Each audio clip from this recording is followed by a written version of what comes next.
I've been watching this case for about 6 months, so I'm super eager to get started. Let's do the disclaimers and jump straight in. You know the disclaimers by now. This is a true crime story. It involves real people, and then real people have real families. So although I do want you to share it and I do want you to comment, please be a little bit sensitive as you do so. Shaye Groves of Botley Drive, Haven, Hampshire, England, also goes by the name of Shaye Corrigan.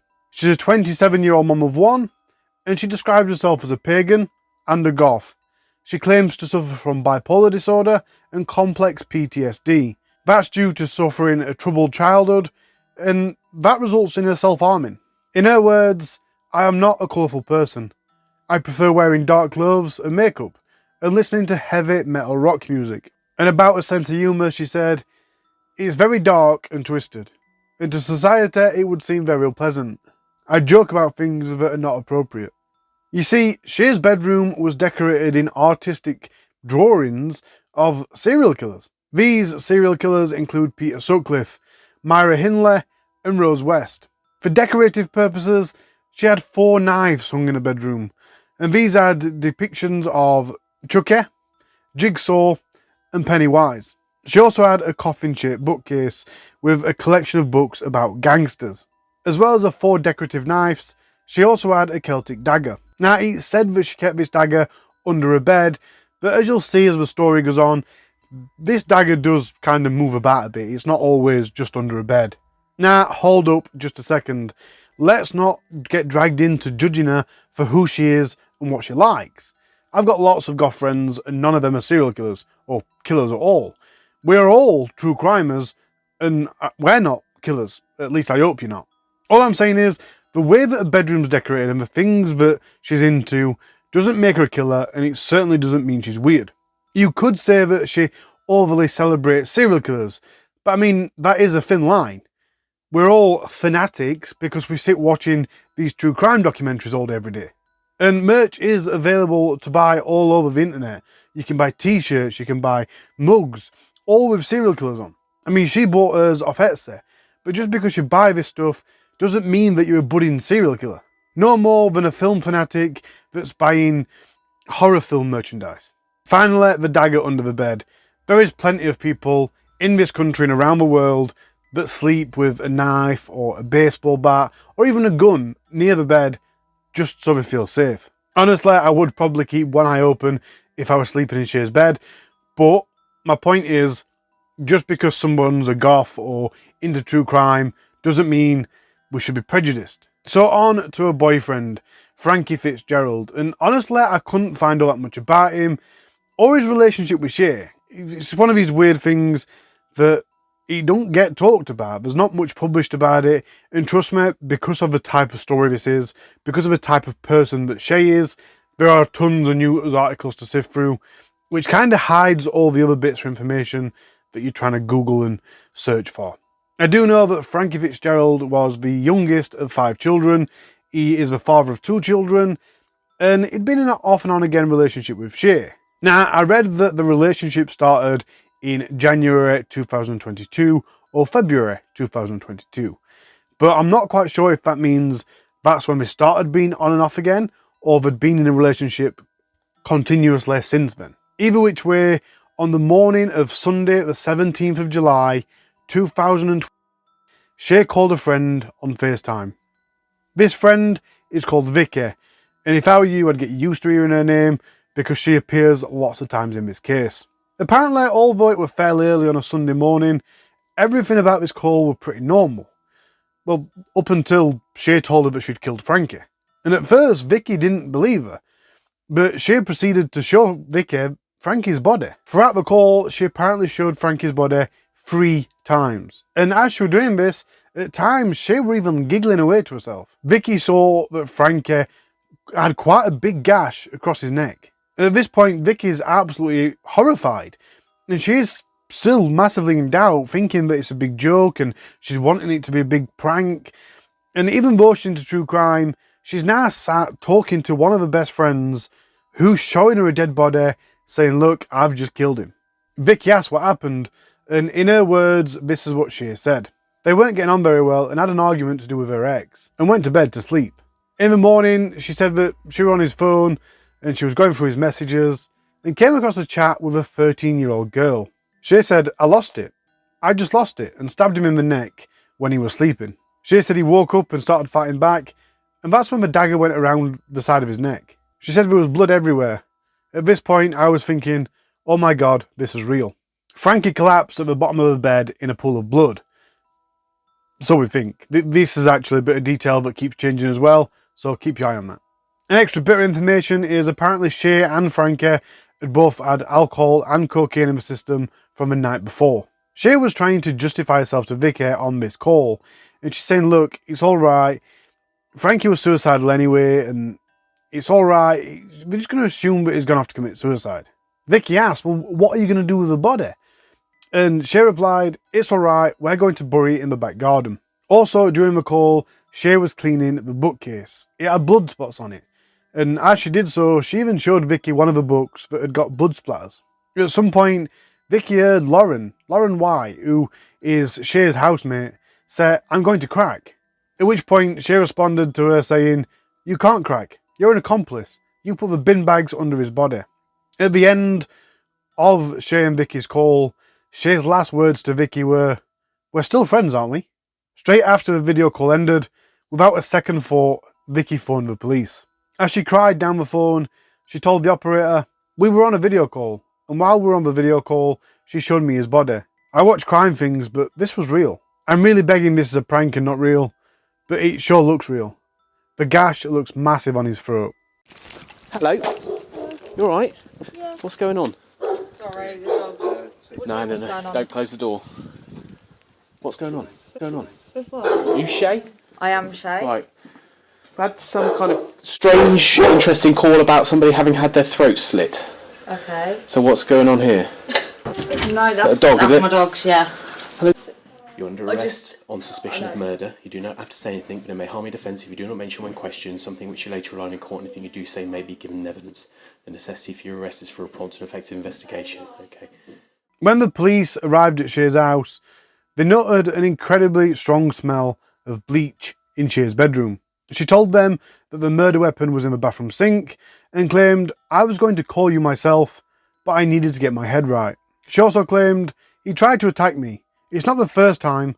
I've got video footage of him raping me and beating me. The pathologist report showed that Frankie Fitzgerald was stabbed 22 times. Of those, 17 were to the front of his chest. 2 was to other areas of the chest, and 3 times were to the neck. These wounds injured his lungs and heart. One of them even severed his left internal jugular vein. So, as you can expect, this isn't going to be an open-close case. Shaye, for the lack of a better word, because there's many things I'd like to call her at this point, ain't going to go down without a fight. She's going to be kicking and screaming. So, there's 2 charges here. Shaye was charged with murder, and Lauren White, the housemate, she's also a mom of 1, and she was charged with failing to comply with police to disclose a PIN code for a mobile phone during a police investigation. They were remanded in Plymouth Magistrates Court on the 20th of July 2022, and neither of them made a plea. The next day, the 21st of July, they both appeared at Windsor Crown Court. Now, at this point, I'm not fully sure what's happened to Lauren White. Vicky said that she knows that Lauren put some of the bags under Frankie's body, so therefore she's an accomplice. She's also denied to give a phone over, so there's got to be something. I'm going to keep looking, but up to now, I haven't found anything. As for Shaye, court started on Friday the 13th of January 2023. Quite apt. She went through a 5-week trial denying murder and claiming self-defence. The court were told how Shaye and Frankie were into rough sex, all 4 elements of the BDSM, and that even included knife play. They also heard that Shaye had set up CCTV footage in a bedroom to act as some sort of sex cam. It was said that days before the killing, they'd had a bust-up because Frankie had accidentally called Shaye by the name of his ex-girlfriend. The prosecution claimed that after that had happened, Shaye told Vicky, I want to pick up a dagger and just put it straight into his neck. Some of the CCTV footage, presumably from a bedroom, was shown to the court. This footage showed that Shaye was conspiring to hurt Frankie. She was trying to get him attacked in a dark alleyway. She planned to cover this up by getting one of the guys that did the beat up to kick her as well. That way Frankie wouldn't suspect that she were involved. Now, remember the entire time that the police have been involved, Shaye's been saying that Frankie had raped her and he'd been violent with her and that she got video proof. Now, I'm not sure if this relates to 2 clips or 1, but the jury was shown a clip where she claimed that Frankie had anally raped her. Towards the end of the footage, you can hear Frankie saying, "That was a little bit rapey, wasn't it?" And then to the court, Shaye says, "I believe he knew exactly what he had just done. He had anally raped me. He didn't think about my feelings at all. It was very painful. I blamed myself at the time because I didn't actually say no. It was something that I just ignored and we put behind us." Now, honestly, I read that and kind of go, it sounds like she's listened to what other rape victims have said and she's trying to mimic that. I'm not a denier, but let's move on to the next thing I've got to say. Again, I don't know if this is the same clip or a different clip, but Shaye had sent Vicky a short clip. And this is the short clip that she was on about to the police about being raped, where Frankie were overly violent with her. But the police actually found the full clip from the CCTV, and before they started, they actually set a safe word. Yes, it was entirely consensual. She never said the safe word. It was all agreed upon, and if at any point she didn't want something, all she had to do was say that safe word, and by rights he should stop. And obviously if he doesn't stop at that point, then it is rape. But she never says this safe word. But Vicky also testified that this wasn't the first time that Shaye had used the sex cams against people. She'd used them to blackmail previous boyfriends. Her actual words were, she compiles evidence against everyone to see how she can use it against them as leverage. The prosecution also put forward that while Frankie was laid dead in Shaye's bedroom, she was downstairs having a normal conversation with another man. She even invited him over to spend time with her. And to go back to Vicky, she told the police that she'd received a message from Shaye at 5 o'clock on the morning that she killed Frankie. These texts basically played out that Shaye and Frankie had an argument, or had a fight, as she put it, and stormed out. Frankie had stormed out. Vicky went on to explain that Shaye was obviously using these text messages as some sort of alibi. And Shaye later admitted that that's why she sent the messages, to cover my back. Vicky confirmed to the court, Shaye told me he was abusive to her, but it was only ever in a sexual manner. Shaye got a thrill out of violence. She was madly in love with him. Halfway through the court, on the 20th of February 2023, Shaye had her opportunity to tell the court exactly what happened. She said that night, the night before the murder, they were having an argument because Frankie were thinking that Shaye were rekindling an old romance with an ex. So they exchanged phones and looked for each other's messages. Now, hold up again, this is not okay. I'm not judging your relationship or anyone's relationship, but that is not an healthy relationship to be in. Relationships need trust. It doesn't matter if they're looking through your phone, you're looking through their phone, or you're both looking through each other's phones. That shouldn't happen. Put an end to it or leave is my advice. Each to your own, but just know that's not okay. Relationships need trust, and it's borderline abusive and controlling. It's a solid red flag. A bit of information I didn't see come up very often was Shaye apparently admitted to the court that she did sleep with her ex-boyfriend on the 15th of June. So this is just 1 month, maybe 5 weeks before Frankie had been murdered. She explained, "I felt safe. He was the one partner who did not mistreat me. I still had a lot of love for Frankie. That never left." Anyway, she claimed while she was looking through Frankie's phone that she found a message on Facebook from a 13-year-old girl. She said, "It tipped me over the edge. At that point, I called him some really horrible names, including pedo and nonce." She said Frankie then became really angry and his demeanour changed. "You could see it in his eyes. He grabbed me by the throat and forcefully pushed my head towards the headboard. I couldn't breathe. I couldn't even scream. My eyes were blurry. I realised he wasn't going to let go, and I feared for my life. I reached out to grab an object off the bookcase, and I hit him in the throat. I have a money box there, and I thought if I hit him with that, it would get him off. He rolled off, and he stood up, and slid down the wall really slowly. There was bubbling coming from his neck when he stopped moving. I was in shock. His chest wasn't moving. It was just for noise. When that happened, I realised I had killed him. I tried to stop the bubbling. I put my hand there, but it didn't do anything. So I stabbed him in the heart. So let's just look at that real quick. She says they're looking through each other's phone. She found this message off a 13-year-old and goes, oh my God, wow. He kicks off, starts strangling her. She reaches for a money box to hit him with, or anything to hit him with, grabs a dagger, not realising it's a dagger, and stabs him in the throat. Now, what's interesting about this is the prosecution went with a stance of saying that the motive was jealousy. She was jealous because he was messaging somebody else. Not one mention of the fact that the person he was supposedly messaging was 13. And I just find that really weird. For everything I've looked through, and I've looked through like 60 different sources, not one thing mentions that again. There's like one line where it mentions it, then not again. So I don't know if this message has been shown to the court. I don't know if it's been disproven in court. I don't get it. Anyway, she then used bleach to clean the wall and floor of blood splatters and put the dagger into the sink in the bathroom. She also confessed to washing off blood, but stopped cleaning up before it was finished. I realised what I was doing. I didn't touch him or the knife, and I left it all as it was. She told the court that she'd panicked, so she phoned her daughter's dad, and he said, look, calm down, cover his body in plastic and clean the walls. So that's what Shaye and Lauren White then did. They used bin bags and shopping bags beneath his body and placed a pillow over his face. She then continued to tell the court that midway through this cleanup operation, she stopped and decided that, look, that's it, I need to end my life. I didn't know what to do or how to deal with what had gone on. I made a choice that when the police had got involved, I would go and top myself. I didn't want my daughter to have to deal with me going to prison. She admitted to the court that she did lie to Vicky on several occasions, for example, saying that Frankie was asleep when he wasn't. She said, I didn't want anyone to be right about him, to say I told you so.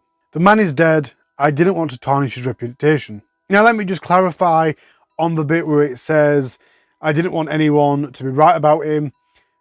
I also read another quote which was basically saying that, look, I didn't want anybody to say, look, I told you so, I knew you should have left him because he's violent. That's what she means by that bit. She claims that before she had a chance to say goodbye to her daughter and then take her own life, Vicky had already called the police.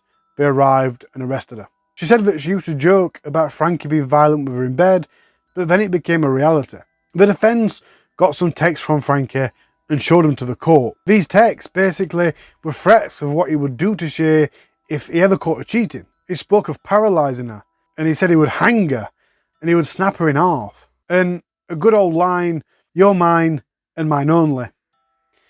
Now, I don't understand. This is the really hard thing to do these videos and to be in this community of we weren't there. So we don't know if them texts are out of context or anything else. Especially with a close friend witness saying that Shaye used to compile evidence. However, she's claiming he was violent towards her, and then messages are a bit extreme. When asked about the conversations with her friends about hurting Frankie, she said, I wanted him to see how badly he was treating me. This is probably a bad phrase to use in this court, but I wanted to stab him in the back. A text from Shaye to a friend was also read to court. That said, if he comes for me, I won't stop myself. I will grab whatever I can. My dagger is in the bedside drawer right next to me. So as you may expect, she was also asked to justify the way that a bedroom's designed and laid out. And about the pictures, she said, they're not photos, they are art. I thought they looked pretty cool and it's different. I'm also a massive Disney fan, but I wanted my bedroom to be completely different and to shock people. The knives were on my wall for decorative purposes. When asked about the coffin-shaped bookshelf, it was my humour. If I die in my bed, roll me over and put me in a coffin. That's what I used to say. She was also asked why she slept with a Celtic knife under a pillow. Celtic is big in paganism, so I thought it would go nice with my rituals. I kept it under my pillow. One, because it's a good thing to do, because it brings spiritual connection together, and two, for protection. I felt safer having it easily accessible, especially as the months with Frankie went on. There was one occasion where he asked if I was going to stab him with a knife, but it was in a playful tone. But the Celtic dagger wasn't under the pillow on that night. It was on the coffin bookshelf, and she explained that the reason it was there is both Shaye and Frankie was trying to catch mice in her room. She told the court that Frankie had actually developed a cocaine habit and it would get really aggressive when he were high. Now, I could sit and read the entire cross-examination to you, but we all know how that goes. The prosecution picks a bit of evidence, they put some sort of fabrication behind it, they defend it. It's back and forth in yes and no, in yes, no, in. But there is two bits that really did catch my attention. One is the prosecution asked, "Are you someone who might do someone harm?" And she responded, "No, I am a self-harmer. I harm myself before I hurt others." The other question was, have you learned the tricks of the trade from these gangster books that you've got? And to that, she replied, "I know no alibi is airtight. If you're going to kill someone, the only logical way is to inject air into them." So last week, on Friday the 17th of February 2023, after a 5-week trial, Shaye was in court wearing a denim jacket with a large pentagram on the back. The tattoos on her face were visible, and she was found guilty by unanimous verdict of murder. As she was taken down to the cells, she did smile. Now, as I said, the sentencing is today. It's happening right as I'm doing it, but I were hoping it'd be a bit sooner, so there's plans to get this video out on Sunday. So I'm going to insert here the sentencing, and then we can move on to the rest of the script that I've wrote. That is really annoying. As soon as I finished recording, they published it, like literally within a minute. The minimum term of Shaye's life sentence is 23 years in prison.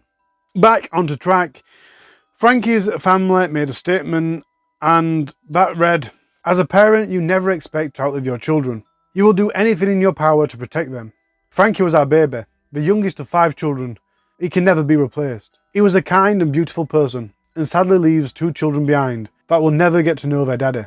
We thank the jury for their verdict today, and to Frankie, we love and miss you more than anything in this world. Your shining light will always be in our hearts." Now, that's all I've got for you. The thing that sat really hard that I'm still looking for information for is the messages from the 13-year-old girl on Facebook. Now, I can't find absolutely anything about it, which is weird, because you'd think the prosecution would bring it as evidence. I haven't heard of that evidence being put. I haven't heard anything of any sort other than the accusation of that's what happened. And even then, there's 2 claims. There's one that he was asleep while she was looking, and the other was they mutually swapped phones. Other than that, I think I'm quite happy with all the information that I brought. So, a big question that this has put out to me. Do you think being a true crimer brings prejudice? Do you think circumstantial evidence comes with a lot more oomph if you're someone like Shaye Groves? I'm not here claiming that Shaye's innocent. By no means. She's quite obviously guilty. But it seems to be, especially in the media, they go, look at her. And they do the same thing they do to Marilyn Manson and people like that. She's a goth. She's a pagan. She loves serial killers. She's used gangster books to learn how to get away with it, and this is what she's doing.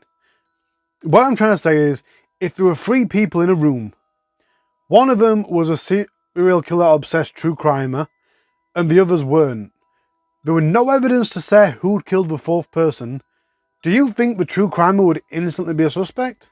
Let me know what you think down below. Until next week, guys, keep safe. Not long before 9:30 on the night of Tuesday the 13th of December 2016, 3 female students were on the way out for a Christmas meal when they found 25-year-old Hayley Wall. She was on the streets, bleeding and disorientated. Initially, she told the students that she'd just fallen over, but then she later told the students that she'd been hit by a partner. She also told the 3 girls that earlier that night she'd been in the pub with a partner and he tried to sexually touch her in front of everyone, and she'd pushed him away. She added that before she left the home, he'd thrown a TV at her. When the paramedics arrived on scene, she told them the same thing. Hayley was then rushed to hospital. Not long after, the police arrived at the couple's house. They found evidence of a disturbance, including a damaged door, bloodstains, and a broken television. Her partner was in bed asleep. He had minor wounds, some stabs on his back, and a deep one on his hand. 10 days later, on the 23rd of December, Haley Wall died in hospital. As a result of the attack, she'd had bleeding on the brain. Hi guys, I'm Harley. This is all I'm saying. Here we tell true stories, mostly crime stories, but I do try and do the strange and fiction every now and again. There is a disclaimer before we start. This is a true crime. It involves real people, and then real people have real families. So I do want you to comment and I do want you to share, but as you do so, please be sensitive about what you say. Haley Wall hadn't had an easy life. Her dad was in prison and her mum were an alcoholic. And as a result of all that, when she was 6 years old, she ended up in care. Her story unfortunately follows the seemingly typical path from that point on. Haley spent time going from foster home to foster home, and after spending time in all these different foster homes, at the age of 16, she finally ran away. It weren't an awful lot later that she turned to alcohol and drugs. She was addicted, and the circle continues. But in 2015, Haley's mum died, and she decided she was going to break the cycle. She decided she was going to turn her life around. So at the age of 24, Haley Wall moved to Bournemouth. She'd moved to live with her uncle. She was 24, he was 57. She had a good chance to get away from everybody, get away from everything, start a new, clean life. So let's fast forward 1 year to the 13th of December 2016. Haley and her uncle Christopher had been drinking in Hadrian's. It's some sort of bar, well, it was some sort of bar or restaurant or bistro cafe. Either which way it's now closed or it's been rebranded, but Adrian's is no longer a thing on that road. While they were in there, Christopher had tried to sexually touch Haley, but she kind of went, no, everyone's watching, get off me, and pushed him away. As a result of Haley rejecting his advances, in Christopher's words, he was really riled up. Not long after, Haley and Christopher went for a cigarette, and when they came back, the friends noticed that there was a bitter atmosphere between them. A witness said not long after that, Chris left the pub, and Haley, with a tear in her eye, turned to a friend and said, "Why does he keep doing this to me?" A lodger who lives with Christopher and Haley recalls them returning home just before 8 p.m. He also said there was an atmosphere between them, but then they went upstairs. He heard screaming and shouting, and he could hear Haley crying, as if she were in pain. He could also hear her say no, no, over and over again. But them cries and screams were only one-sided. At no point did he hear Christopher sound like he was in pain, or crying, or anything like that. But Christopher definitely was shouting. He was shouting things like, "Is this the way you want to be treated? Is this the way you want to be fucking treated, is it?" Eventually, Haley appeared in the lodger's room. She was covered in blood, and he apparently said to her, "Look, don't go anywhere, let's phone an ambulance, let's get you seen to." But Haley didn't listen, and she left the house, still covered in blood. When Haley left the house on Shelbourne Road, she went to Chelminster Road, and that's about half a mile away. And on her way as she was walking down Shelbourne Road, she saw a guy. This guy later described her as distraught, and she asked to use his phone, but he refused. And I mean, that sounds really awful, but I suppose it's dark art, and someone that's covered in blood and a bit distraught wants to use your phone. If she's not you asking for an ambulance, then you're going to be a bit wary. Hindsight's an amazing thing. I personally would have let him use my phone, to be fair, but I'm not judging him for that. I did also read and see appeals from the police. They issued CCTV of a man with a crutch, and they were asking him to come forward because he might have seen something as he were walking down Shelbourne Road that night. So I'm not quite sure if it is that guy that's come forward. He did come forward, so I assume it is him, but I can't confirm that. It was when Haley got to Chelminster Road that the three students found her. As I said, they were out for a meal and they'd seen Haley, she was covered in blood, she was disorientated, and that was to an extent that she couldn't even walk straight. Also, the place where the ambulance finally arrived, where Haley was only like a few hundred yards down the road from where Hadrian's was. And as I said, Haley told these students, "Look, I've fallen over," but then she later said, "No, my partner's hit me." And she told them the story that she'd been in the pub and he tried to sexually touch her in front of everyone and she pushed him away. And then she said they went back home and before they left, he'd thrown a TV at her. She'd fell down as a result. It was just before 9:20 at night, 20 minutes past 9 p.m, when the students phoned for an ambulance. Shamefully, it took 1 hour and 10 minutes for the ambulance to arrive. And the students stayed with her the entire time. Not only did they stay with her, during the time they were waiting, they made 2 additional calls to the ambulance service, reporting that Haley's condition was quickly deteriorating and they needed help ASAP. So the ambulance finally arrived at 28 minutes past 10. And that was just in time for Holly to tell them what she told the students, that she'd been attacked by a partner and that they'd been out that night and tried to sexually touch her. She also managed to confirm that she was Hayley Wall of Shelbourne Road. Obviously, the ambulance attendees then phoned Dorset police, and at around 11:40 p.m, the police arrived at Christopher's house. He was asleep in bed. The attending police saw signs of a disturbance. These signs included a door. It was on the landing and it had been knocked off the frame. It also had 2 long hairs embedded into a crack that were halfway up the door, accompanied by blood splats. Further along the landing was a flat screen TV that did appear to be damaged. In the bedroom, officers found blood-stained clothes, blood smears and blood staining. Further blood was found in the ensuite bathroom. Christopher Wall was then arrested on suspicion of grievous bodily harm. Before being taken to the police station, he was taken to a hospital to seek treatment for some stab wounds on his back and one across his hand. The deepest one were on his hand, and they were all minor wounds, nothing too serious. In the further police investigation, they found that Christopher had created 6 media files and then deleted them. They did manage to restore these files, and here's what they were. They were recordings of himself that he'd made. One said, "I'm not sure what happened. She's really fucking riled me up tonight." In the recording, he said he's been stabbed and he was having trouble breathing. Then he added, "I'm special. Also fucking special." A later clip recorded by Christopher Wall says, "That little," censored word, "stabbed me in the back for no reason at all. I know I've been leaking blood everywhere. When I say that little," censored word, I mean here. Now, you know I usually share the censored words with you. I have no idea what the censored words were.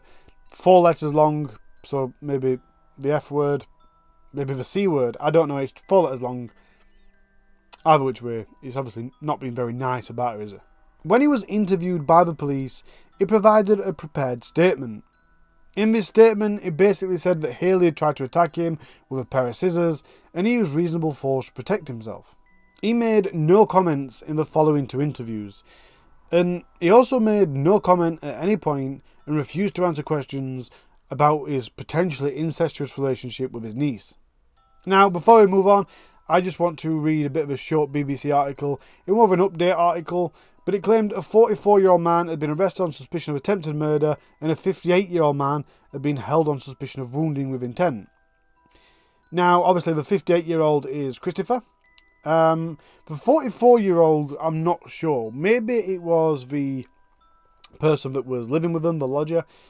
But to me, it seems very strange that the 44-year-old was arrested on suspicion of murder and the 58-year-old Chris was on suspicion of wounding. I don't understand why it was done like that. Either which way, I did look it up a bit more, and the person that was arrested, the 44-year-old man, he was later released without further investigation, further action. Hayley was taken straight to Poole Hospital, but her condition further deteriorated. She was then transferred to Southampton Hospital with a serious brain injury. 10 days after Hayley had been attacked by her uncle/partner, on the 23rd of December 2016, she died in hospital. She'd suffered bleeding on the brain as a result of the attack. Hayley Wall's half-sister said, "Hayley was a troubled person who had a very difficult life, but despite that, she was still lovely. She had a heart of gold, but she just hadn't had the chance to put it to good use. She was a lovely person inside and out, and she was a joy." From what I can see, this half-sister initially completely rejected allegations of the incestuous relationship. She later added that if it were happening, the rest of the family knew absolutely nothing about it. She finally drew to the conclusion that maybe it were going on, but it weren't as it seemed. She believes that Christopher were abusing her. He'd taken advantage of her trust. It essentially groomed her. None of that were a quote. I was just paraphrasing. His trial at Winchester Crown Court was in August 2017, and it lasted for 12 days. Despite his not guilty plea, Christopher Wall was sentenced to the murder of his partner/niece. He was given a life sentence. A life sentence with a minimum of 14 years. In a statement, Hayley's family said, Hayley had a bad start in life and things were only just beginning to go her way when she was taken from us. As a family, we were unaware of Hayley's relationship with Chris and would have done all we could to get her away from him had we known. We will always wonder if there was something we could have done to prevent this, and we will always carry that guilt. As a family, we will be forever grateful to the 3 students who cared for Hayley outside of the supermarket. To know they were there gives us great comfort. We feel today justice has been served, but it will never bring back Hayley. She will always be in our hearts. What an absolutely awful story. That is all I've got for you. It's quite a strange one, you know. We can't deny that there was some sort of incestuous relationship going on. That's a fact. Hayley were calling a partner, they shared the same bedroom. But I don't think he were her partner. Or at least not in the proper sense. I think he was abusive. And I think he did abuse her. When that started is unclear. But I completely reject the term partner. Abuser would be much more of a good term. Even if she thought she was in a proper relationship, that is what grooming is. She was vulnerable, he knew it, and he took advantage of it. And I think after not having a solid foundation since she was 6-year-old, she's now got an uncle that's giving her love, is giving her attention, is making her feel special. And this might sound quite cold and uneducated, but I can't imagine that would have been very hard to do. She'd come from a very dark place. She's had a really tough life. So he's found it quite easy to make her feel comfortable, make her feel warm, make her feel welcome. But to him, he didn't really love her, he didn't really care about her. She was just a thing for his enjoyment. And I'm not sure if he'd been abusive in the past or how he'd been abusive to her. But in my eyes, there's certainly a good possibility. I think he were. Like I said, if he's groomed her, if he's been coercively controlling, she wouldn't have necessarily recognised that, and nobody else would have, because she'd have just looked besotted with him. And then one day he wanted to do something that she didn't want to do, and it all became clear. She were being controlled, and he didn't like it. I haven't written down any advice to give, because again, it's domestic abuse, incestuous grooming domestic abuse. So if you do want that advice, look up the Holly Corell video. It's the end of that video. I am going to put domestic abuse links in the description if you need help. I am also going to put information about grooming down below, links. So if you think somebody's been groomed, I'm sure the links will be able to help you identify whether that's true and what you can do about it. I'll drop the links for the UK and then the other top 2 countries with my subscribers in it. Sorry, I can't do every country, it's not possible. I am very grateful and very appreciative of you all from everywhere. Thank you all for your support, it means the world to me. Don't forget to like it, don't forget to share it, don't forget to subscribe. Please. Thank you, and I shall see you all next week. Stay safe out there. Annetta Zdun and Martin Zdun got married in 2001. Together they went on to have 3 children. Annetta trained in physiotherapy and came to England in 2008. Marcin and their only daughter at the time, Nicoletta, joined Annetta a few months later. While in England, Annetta got work as a physiotherapist, and then she had a few more career jumps before settling as a carer. It's said that she was a devoted mom to all 3 of her daughters. By 2020, Nicoletta was 18-year-old, and she was studying travel and tourism at a local college. She was close to her mom and loved her 2 younger sisters very dearly. In all, they were a good family unit, at least where Annetta and her 3 daughters were involved. Since the early days of Marcin and Annetta's marriage, there had been times where Marcin had been jealous, possessive, and controlling. He often suspected Annetta was cheating, and despite there practically being no evidence whatsoever, he wouldn't believe her when she denied it. He demanded to know where she was going and who she was talking to. He criticised her for failing to keep the house tidy and to cook dinner for the family. In fact, he even went to the extent of uploading videos of the untidiness to Facebook, and he also uploaded pictures of mouldy soup in the fridge, just to show other people that he weren't lying, which in its own merit is quite an abusive and humiliating thing to do. He also made it clear that he thought Annetta was spending too much money. In all, Annetta not matching his bigoted version of how a wife should be, that would make him really angry. For the record, I think she was working at this point 3 days a week as a carer, and Marcin was working night shifts at Tesco's. His abuse went way further than that level though. He did things like disconnect a battery from a car so that she had to walk to meet clients, and she had to walk the children to school in the rain. And his anger and frustration wasn't only directed at Annetta. Nicoletta would also be on the receiving end of Marcin's anger and frustration, especially as she grew up into a young woman. His paranoia, fueled by his insecurities, would lead him to think that his wife and his daughter were laughing at him behind his back. They were ganging up on him. As early as June 2018, he wrote a statement, basically saying that he was being harassed and abused in his own home by them. As early as June 2018, he wrote a statement, basically saying that he was being harassed and abused in his own home, which is quite rich. In this statement, he also said that Annetta's and Nicoletta's financial statements, their incomes and their outgoings, should be checked for deception. This statement was written in the form of one of them notes that people write before they unalive themselves. The note was his way of blaming his wife and his daughter. And let's bear in mind, his daughter Nicoletta was only 16-year-old at that time. One of the occasions that Marcin was violent towards them was on the 3rd of April 2020. It came about because again he thought they were laughing behind his back, laughing at him. Marcin would tell you, as he did others, that the violence wasn't that serious. I mean, all violence is serious, unless it's self-defense, especially in the home. But his wife told a friend that during that incident, he strangled her until she was blue. And during that incident, Nicoletta intervened to try and protect her mom, but he threw Nicoletta to the floor. But that incident is pretty much where they started to draw the line. They teamed up on him and insisted that Marcin had to leave the house. He had to get out. They practically kicked him out. And he was worried that they were going to phone the police about him being abusive. So they made a deal. Annetta said, look, if you leave, if you get out now, we won't phone the police. And if they had phoned the police, he was worried that he'd get deported.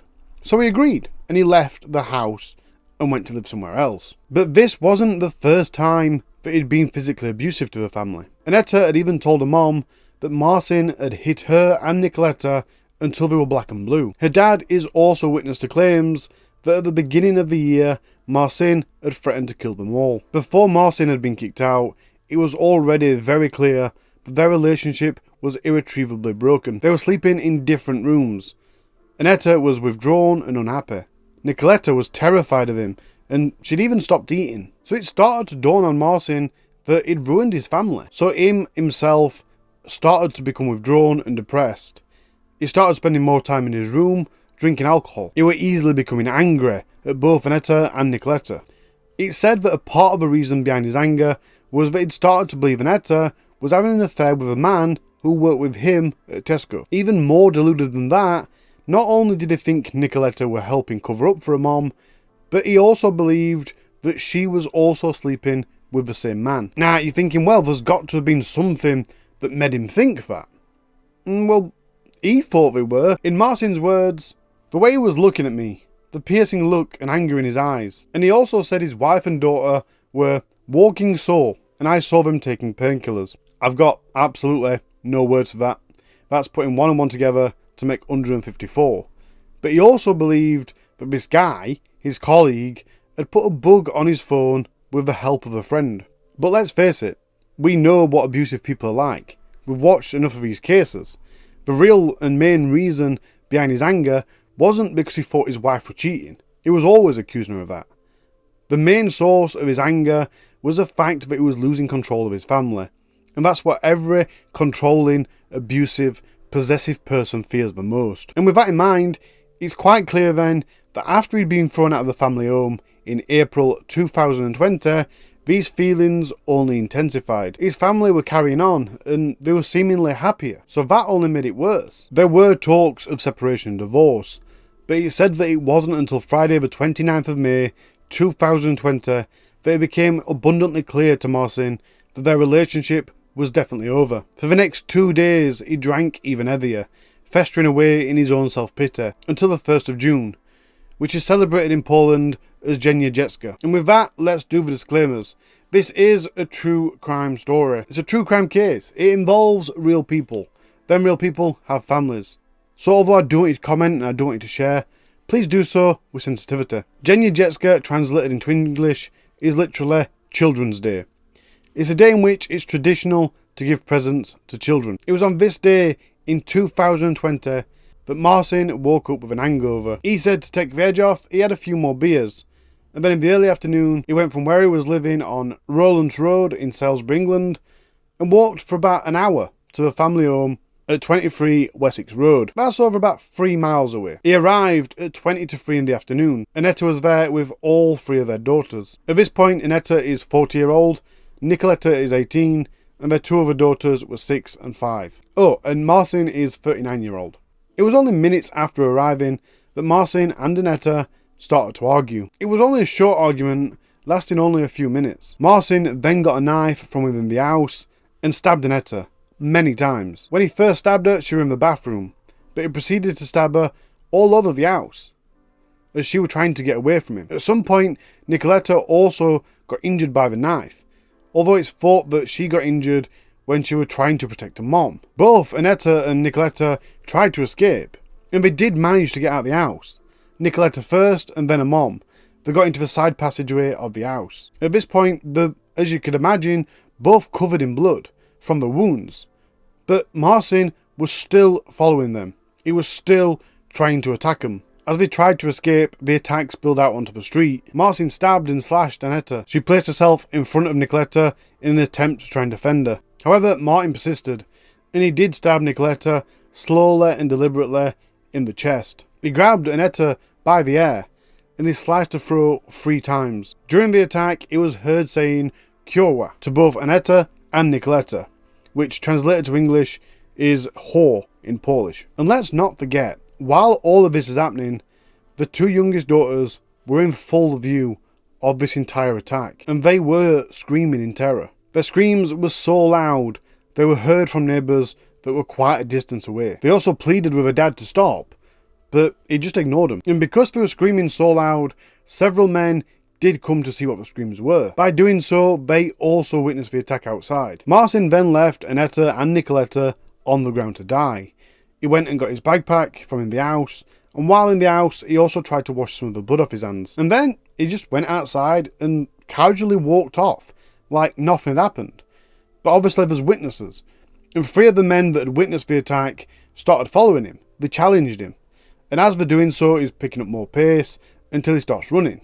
These men do chase him down, and they do manage to stop him. Forgive me if I get the pronunciation of his first name wrong, but the 3 men were Mr. Olatund, Gary, and David. Another man called Jeff tried to save Annetta and Nicoletta. The police and paramedics also tried their best when they arrived, but there wasn't anything that anybody could have done. Annetta's Zdun and Nicoletta's Zdun both died from catastrophic blood loss. When Macin was arrested, he was covered head to toe in bloodstains, but he seemed really calm. And it wasn't only the 4 men and Annetta that had acted in a selfless way. Nicoletta told the men, "Take my sisters, save them." And if you're wondering, yeah, during the attack, David passed the children over a chain link fence to a lady called Janet. She took them into the house and kept them safe. In the aftermath of the attack, these 2 girls have got nowhere to go, not until the grandparents arrive. So Nick and Janet order him a Domino's pizza and they watch cartoons on Nickelodeon. But back outside in the moment, Nicoletta also asked Jeff, the man giving her first aid, to help her mom. Unbeknown to her, it was already too late. A bit of information that absolutely crushes my heart is during the court, they were shown a recording from a neighbour's CCTV. And it turns out during the attack, the girls can be heard crying out, "Daddy, I don't want mommy to die." So there's at least 7 absolutely incredible people, including Annetta and Nicoletta. All of these people, in the moment of need, acted selflessly. Even Nicoletta and Annetta were trying to protect each other before themselves. There's 2 sisters that have had their entire worlds shattered from beneath them. And then there's Macin. Macin didn't deny murder. Obviously he couldn't. There's that many witnesses. It weren't possible for him to deny it. So he went with the second most cowardly approach.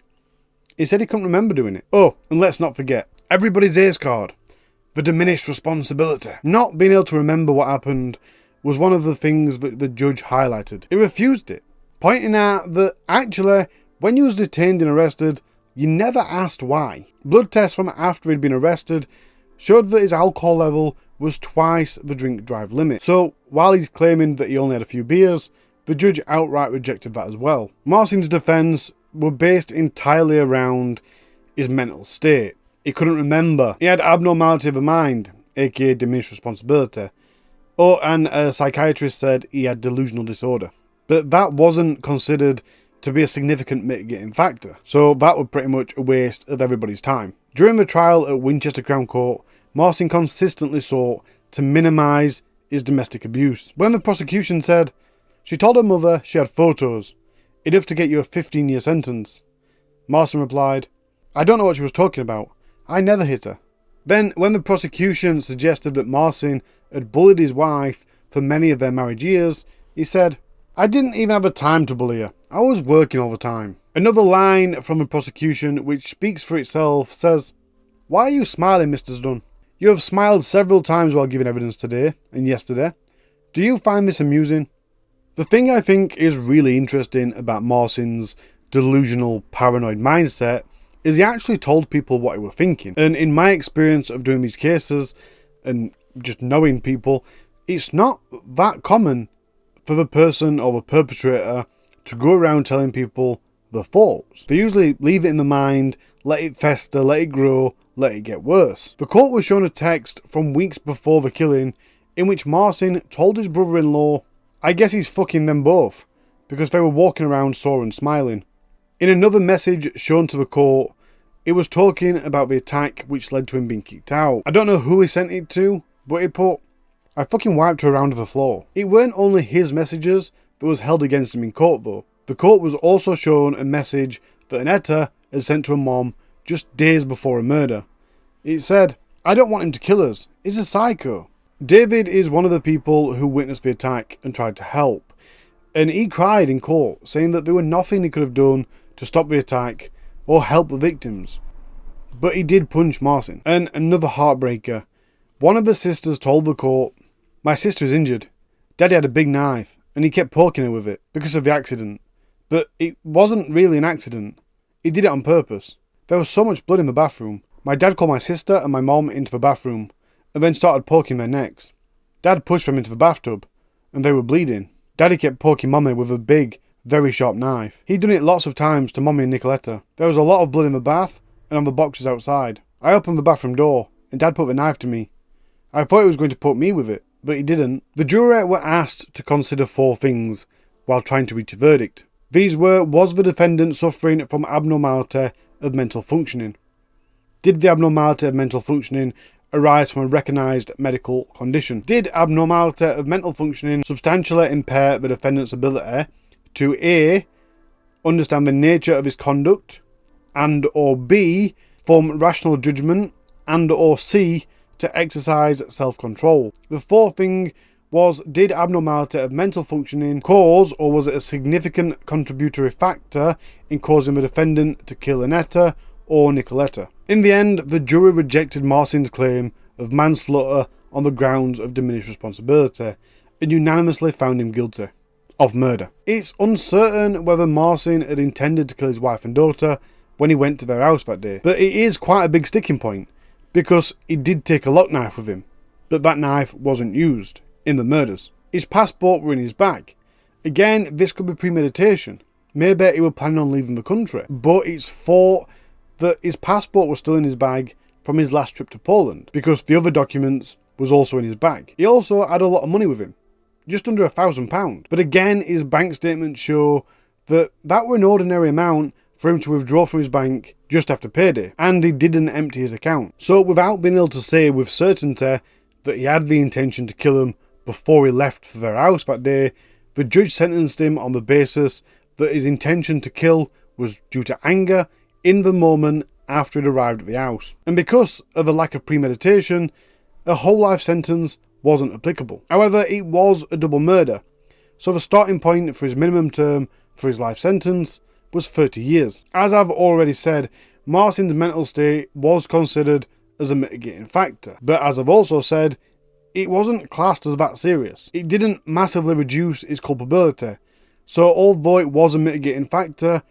it weren't really that heavily factored. His only other mitigating factor was the fact that he had no previous convictions. But again, in light of how serious this case was, it didn't make that much of a difference. The aggravating factors of his case was a knife was used to create a large number of injuries to both victims. It happened at the victim's home. It was a betrayal of his position of trust in regards to the fact that he was the father. The distress and fear caused to each victim in the way that they both knew the other one was being attacked. The location and the time of the attack being on a residential street in the middle of the day. His false claim of amnesia to avoid responsibility, and the fact that his daughters witnessed the murders. With that being said, Macin Zdun was sentenced to life in prison with a minimum of 34 years. I've now got 3 short statements to read for you, so let's get on with that. The first one is Wessex Care, who Anita used to work for. They issued a statement about a beloved colleague and friend, saying that she was well loved and well known. The statement said, "Those of you who knew Anita personally and professionally will know what a warm, kind and caring individual she was. She cared immensely for vulnerable people throughout her career as a physiotherapist and healthcare assistant. She will be greatly missed and mourned by all who knew her." Her mom and Nicoletta's grandmother said, "This is a huge tragedy. Nobody can bring back Anita and Nicoletta, but now it will be easier for us to live. June 1st was a day evil won, which caused cruel death to the person closest to my heart. I will never again get to talk to my wonderful, clever, smiling, warm and good daughter. Nicoletta was the apple of my eye. I will never again see or hug my granddaughter. Pain sears through my heart and mind in a way that I'm not able to put into words." Anita's dad said, "She was clever, tough and capable. Blood of my blood. She was my reflection. I was so proud of her." And then of Nicoletta, he said, "Nicoletta to me was an exceptional person. She had a whole life ahead of her." That's all I've got for you.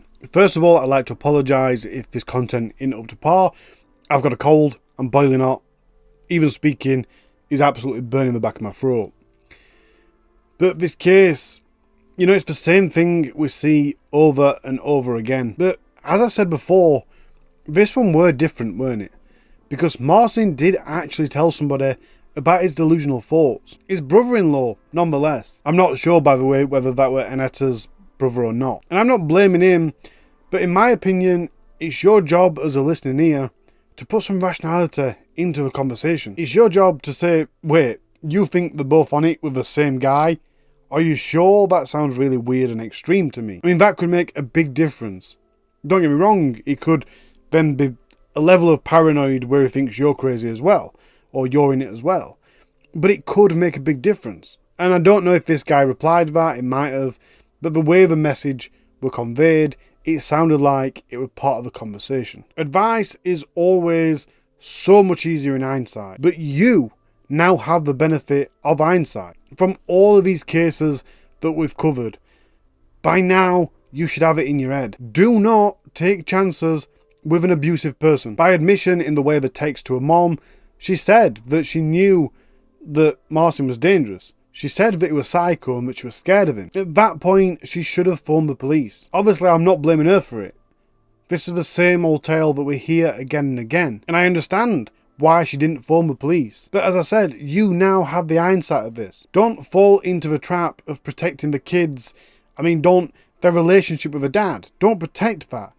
Macin has already subjected one of his daughters to this abuse. But even if he hadn't, still don't fall into the trap of thinking that he won't. And certainly never put their relationship with a dad above your safety. As I said the other day, a toxic mouth will poison the water supply. It's a quote that I've found myself, I think I've created it, but it's a quote that I've started using more and more. Do you really want such a horrible person around your children, with their toxicity poisoning their lives, poisoning their minds? Of course, in situations like this, the law itself is a big problem. The system is a big problem. It doesn't do enough. But don't think you can't escape, because people have, people do. Don't think just because the relationship's over and he's moved out that you're safe. That's not how this works. You need to report it.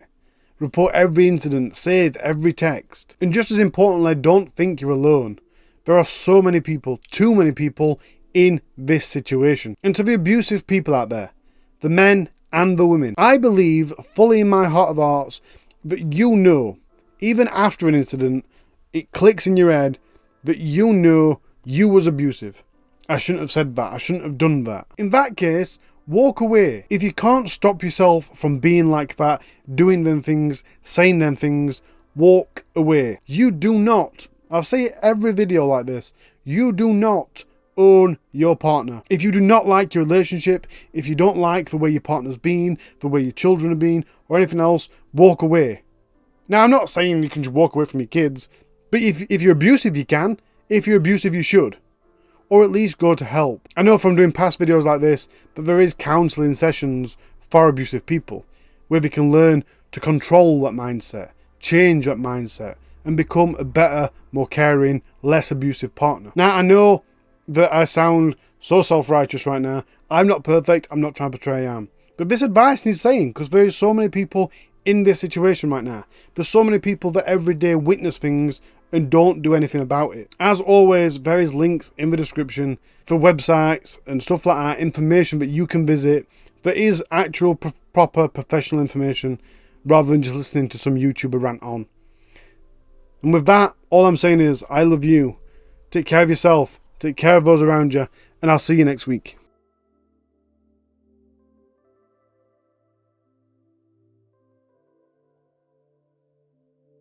This case is an absolutely crazy case. This man, Mark Brown, would have become a serial killer if he hadn't been caught when he had. I'm absolutely certain of that. In fact, I've been thinking about it a lot, and I wouldn't be surprised if he already is a serial killer. He even described himself as a psychopath with a conscience. Police originally got onto his case because on Saturday the 13th of November 2021, Alexandra Morgan asked her parents if they could look after her children while she went on a spa trip to York. She told them she'd be back on Wednesday the 17th of November. But the 17th came around and there were absolutely no sign of Alexandra. She didn't pick the children up. They obviously tried to contact her and try and find out where she were, but they ran out of options, so they phoned the police and reported her as missing. Now, across the road from the farm that Mark was renting was a unit, and that unit had a camera pointing at its gate. That CCTV camera caught Alexandra's car going onto Mark's land. Kent police saw this footage and they went to speak to Mark. It was in this point that this entire case started to unravel. So let's go back in time and let's find out everything that the police managed to find. Disclaimers before we start, this is a true story, real people involved and they have real families. So please, I do want you to share and comment, but please be sensitive as you do so. 41-year-old Mark Brown was a labourer, a security guard and a driver. He was living on Squirrel Close in Hastings, St Leonards-on-Sea in the UK. He lived with his partner and the children that they had together, and he'd been with her for 15 years. Now, Mark liked to spend his spare time working on cars, so he rented a place called Little Bridge Farm. And he basically used that as a place where he had lots of space, he could store these cars and he could work on them. The farm basically consists of a collection of small buildings, namely 2 barns. One of these are closed off and sealed with a padlock, but the other one is left unsealed. And then there were also several sheds and shipping containers spread around this land. One of these shipping containers had been converted into a bit of a living space. It had an airbed and stuff. And Mark quite often used this container to meet up with escorts. It's reported that while he had the farm, he met up with 10 different escorts in that cabin container thing. Oh, and one last thing that's important to the story is it apparently inherited some money. I don't know how much money, but as you see, it must have been quite a bit. So we need to look at the case of Alexandra Morgan. She was better known by her friends and family as Alex. She was from Sissinghurst in Kent, and she was a 34-year-old single mom of 2 children. On the 27th of May 2021, Mark found Alex on Adult Works, an escort site. After finding her, he spent a bit of time online researching her. He looked up a postcode and a name, and he was trying to find out things about her. 5 days later on the 2nd of June 2021, Mark reaches out to somebody called Elizabeth. This Elizabeth person is someone that Mark used to go to school with, but they haven't seen each other for 20 years. About 22 years to be precise. So he messages her, and after a short while, she messages back.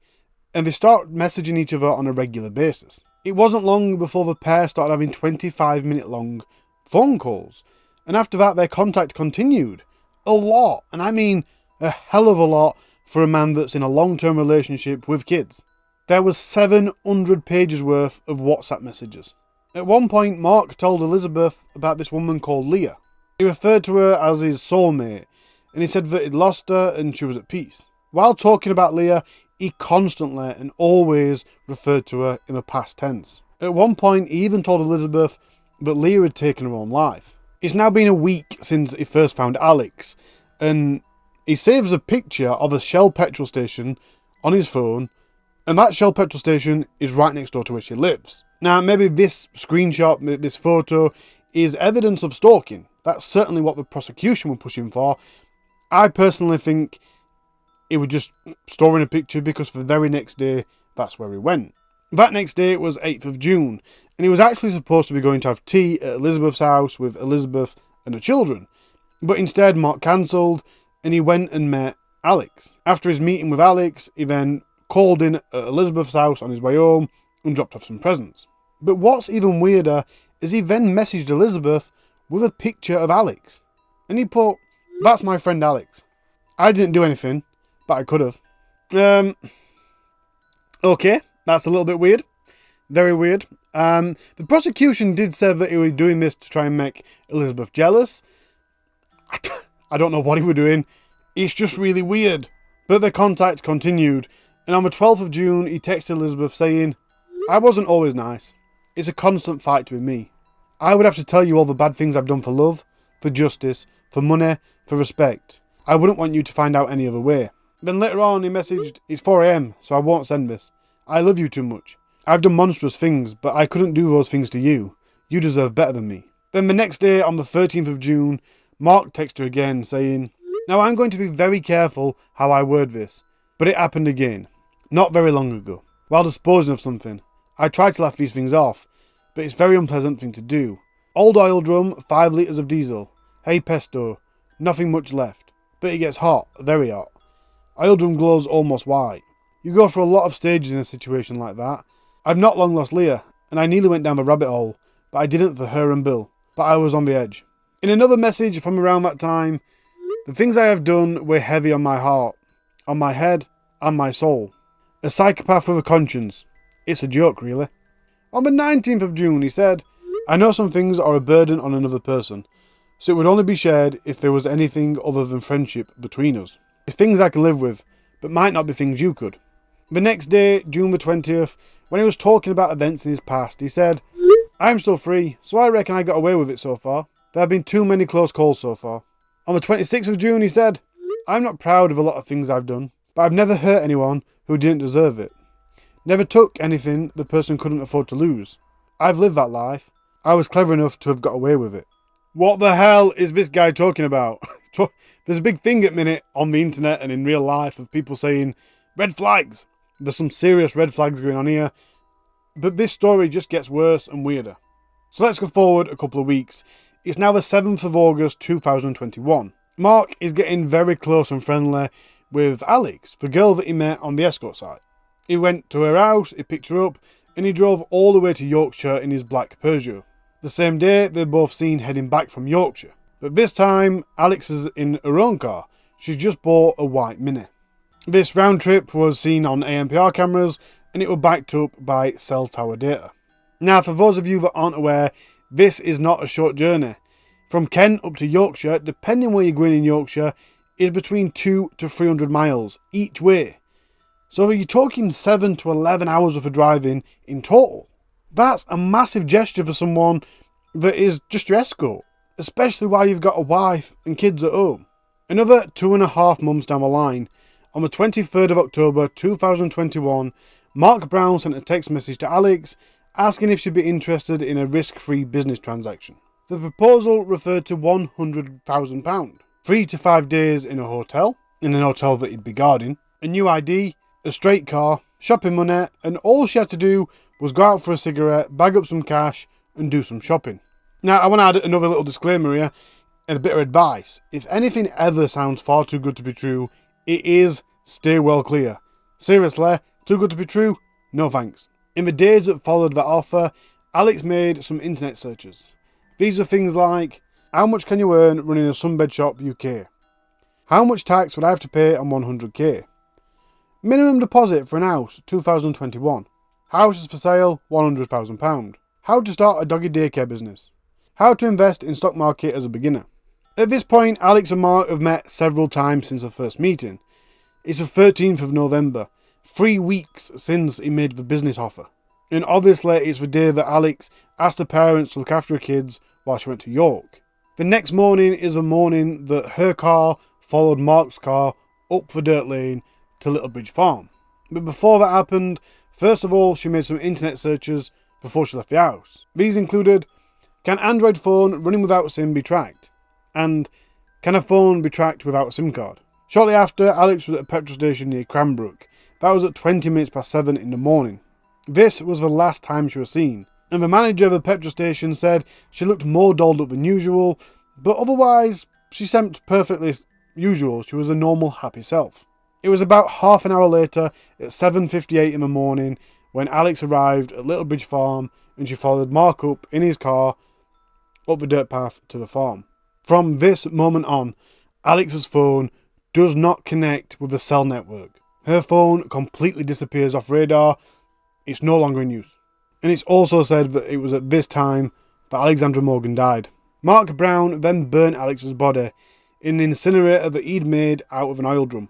4.5 hours after Alex had arrived, at 12:25 in the afternoon, Mark contacted his partner and asked her to bring him a bottle of bleach. She arrived at 12:52 and then left shortly before 1:15. So that's less than 25 minutes after she arrived. At 10 minutes past 6 that evening, a picture of Alexandra's son was sent to her phone, and it was never received. Now, you might be wondering why that matters, but it does matter, because if a phone's not connected to the network, that's one thing, but if you connect it to a Wi-Fi hotspot, and that's sent on WhatsApp, it'll then be delivered. But that picture was never delivered. At 10:52 at night, Mark left his home on Squirrel Close and went to a petrol station. While he was there, he bought £10 worth of diesel, but he didn't put the diesel into the van's tank. Oh no, it was in the back of the van. He filled up some cans. Then at 12 minutes past 10 that night, he returned to the farm. Just over 2 hours later, Alex's white Mini Cooper that she just bought left the farm at 35 minutes past 12, now in the morning. What's really strange is it was taken to a home address. And it weren't a hard catch for detectives to figure out who were driving it, because they looked at Mark's phone, and yes, his phone were recognised by cell towers in that location at that time. So he was either driving the car or he was in the car. The prosecution later looked at this and said that Mark was either pretending that she was still alive, or he was looking around the house to find anything that would incriminate him. Mark then went back to Littlebridge Farm for a short while. He arrived there at 1:43, and then he left to go home at 2:01. So that's obviously on the 15th of November in the early hours. And it was later on that day that Mark asked his boss at the building company if he could just chuck something in the skip. And obviously his boss said, yeah, sure you can.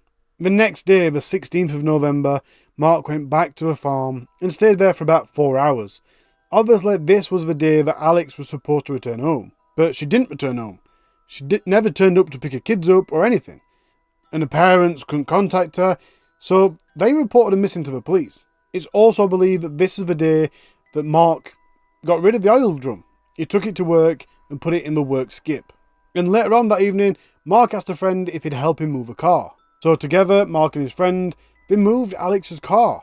Together they put it on Holmhurst Lane, and then Mark changed its number plates. I've got absolutely no idea why he put it on Holmhurst Lane. I've seen absolutely no connection. Maybe we're just leaving it somewhere where it wouldn't be noticed.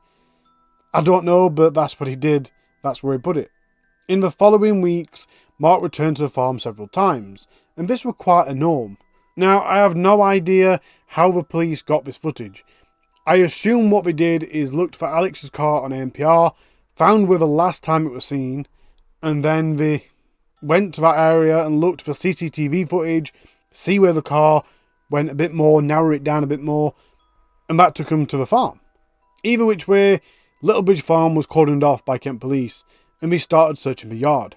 Mark turned up while they were doing this, and he spoke to Kent police. This is on the 23rd of November, and he had a kind of a non-custodial interview. He told the police that Alex had come for sex, and she'd left the farm around 8:45 AM, which is about 45 minutes after she'd arrived.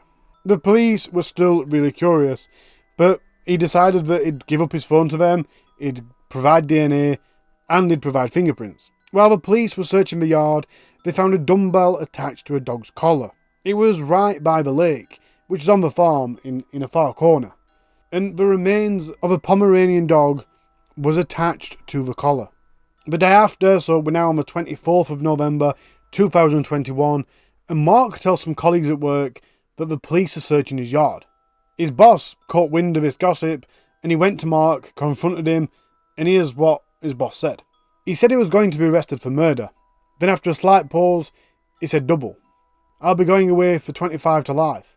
I'm going to have to go down for this one. 25 to life. This one? What is it with this guy? He just can't keep his mouth shut, can he? What the hell is wrong with this guy? It's either he's always incriminating himself, or he's just got a really, really creepy way of talking. Not to mention that he's already kind of assuming that he's going to get done for murder. It was around this time that Mark also placed Alex's car keys into a crisp packet and then left him in one of the diggers. And that's exactly where the police found it. I mean, this is another thing I don't get. Why would he do that? He's gone the effort to move in a car twice, and now he's just putting a keys in a crisp packet in his digger at work. I don't understand the theory, unless he expected someone else to just throw the crisp packet away. I get that, but car keys aren't small or light keys, so whoever picks up the crisp packet is going to know there's something in it. I'm fairly sure I would. The following day, 25th of November, Mark Brown was arrested on suspicion of Alexandra Morgan's murder. He refused to answer any of the police's questions. In fact, he was subsequently interviewed 9 times, and throughout he said no comment. The day after his arrest, the 26th of November, the police spoke to his boss, and it was at that time that the police found out that Mark had asked if he could put something into the skip. And this is how, when and why Alexandra Morgan's remains were found, and they was inside the oil drum, inside the skip. A forensic odontologist confirmed that the teeth inside the barrel was Alex's. On the 28th of November 2021, 2 weeks after the murder and 5 days after the questioning, Mark Brown was charged with the murder of Alexandra Morgan. Another week on, in the beginning of December 2021, is when Alex's car was found on Holmhurst Lane. Now obviously the police are going all out to find any evidence that Mark's left. They want as much evidence as possible to prove that he's guilty. And while they were searching Mark's work van, they found some medication. But this medication was for Leah Ware. Up until now, Leah's name had never appeared. It had never been mentioned, they didn't know who she were. They had absolutely no idea who Leah Ware were. But now, police needed to find her. They need to find out who she is, because she could have some important information about Alex. Eventually, through Kent Police liaising with Sussex Police, a missing persons investigation was launched. They discovered that Leah had had a relationship with Mark, but they also discovered that Leah hadn't been seen or spoken to since May 2021. And we're now in like November, December, so this is like a long time away. We're talking 6 months. And all this time, she hasn't been in contact with her family, she hasn't been in contact with her friends, she hasn't been using her mobile phone, and if she has it on any record anywhere, she hasn't access to finances, she hasn't been receiving medical attention anywhere. There's absolutely been nothing since May. So while the police are now looking into Leah, they're also still looking at Alexandra. So Kent Police went and searched Alexandra's house, and in her son's bedroom they found a rollerblade box. Inside was some rollerblades, some money, and some notes. One note referenced Littlebridge Farm, and the other had a pin to unlock a mobile. I'm not fully sure if the old mobile was in the box, but this old mobile she'd used to take pictures of conversations with Mark, and most in particular the one about the £100,000 business transaction. Back over to Leah's case, on the 8th of December 2021, the police changed the investigation from a missing persons investigation to a homicide investigation. Then, a month later, on the 5th of January 2022, Mark Brown was further arrested on suspicion of the murder of Leah Ware. Another 2 days on, January the 7th, the investigation at Littlebridge Farm came to an end.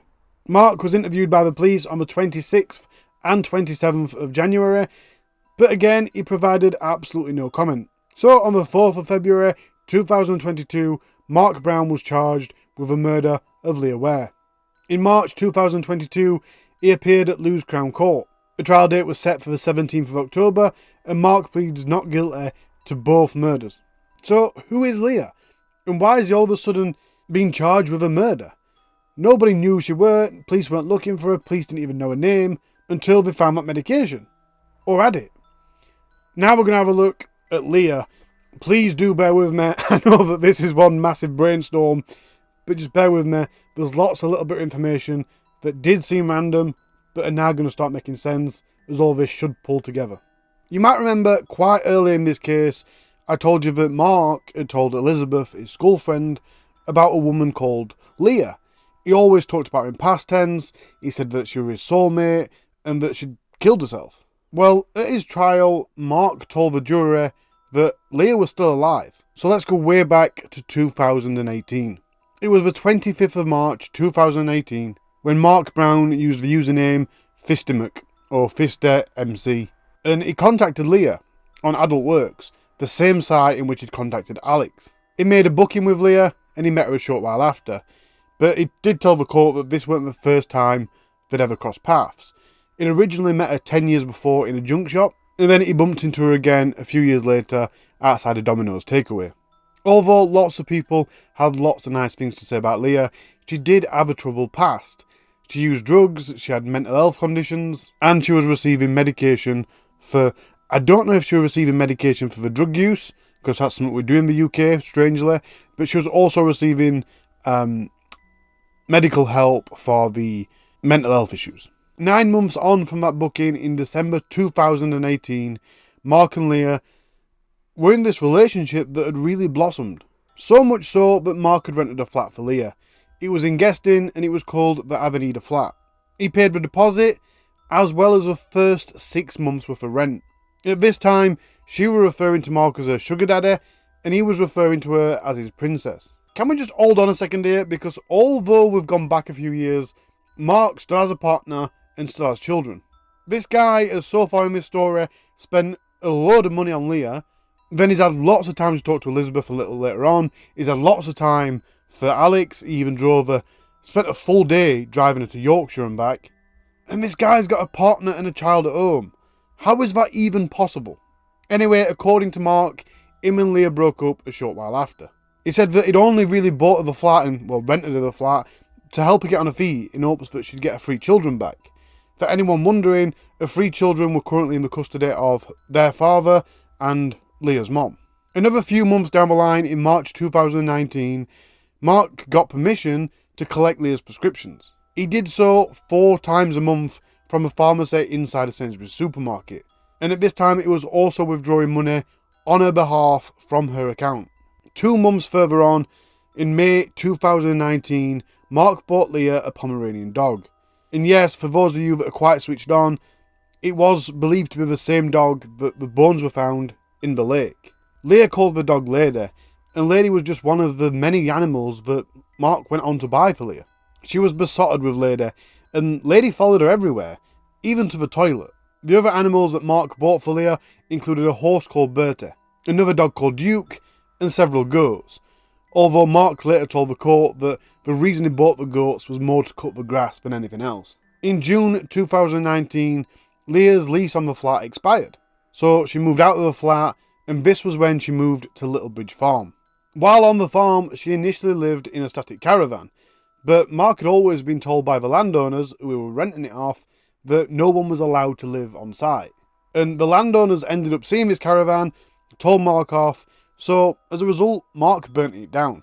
And that is something that the prosecution later pointed at and said that it were evidence that Mark liked to get rid of his problems by setting them on fire.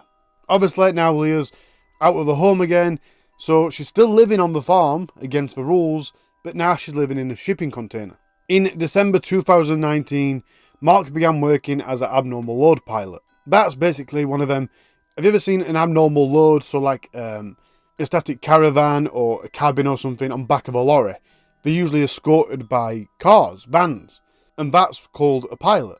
The company he was working for was for caravans, so he was technically transporting caravans around, but instead of driving the lorry, he'd be in front of the lorry, making sure that the roadway is safe. While doing that job, Leah quite often went on trips with him. In court, one of the witnesses said that she did that because she was lonely and she was in love with Mark. But other witnesses said that it was more because Mark were controlling. To the extent that if he weren't with her, he'd constantly phone in and check on her, he'd get her to send proof of where she was, and he banned her from seeing certain friends. It was also around this time that carers allowance were granted to Leah, and then payments were going into Mark's bank account. By February 2020, Leah was pregnant. Now, in the true crime scene, we see this quite a lot. A man's having an affair, the mistress becomes pregnant, and it becomes a major issue.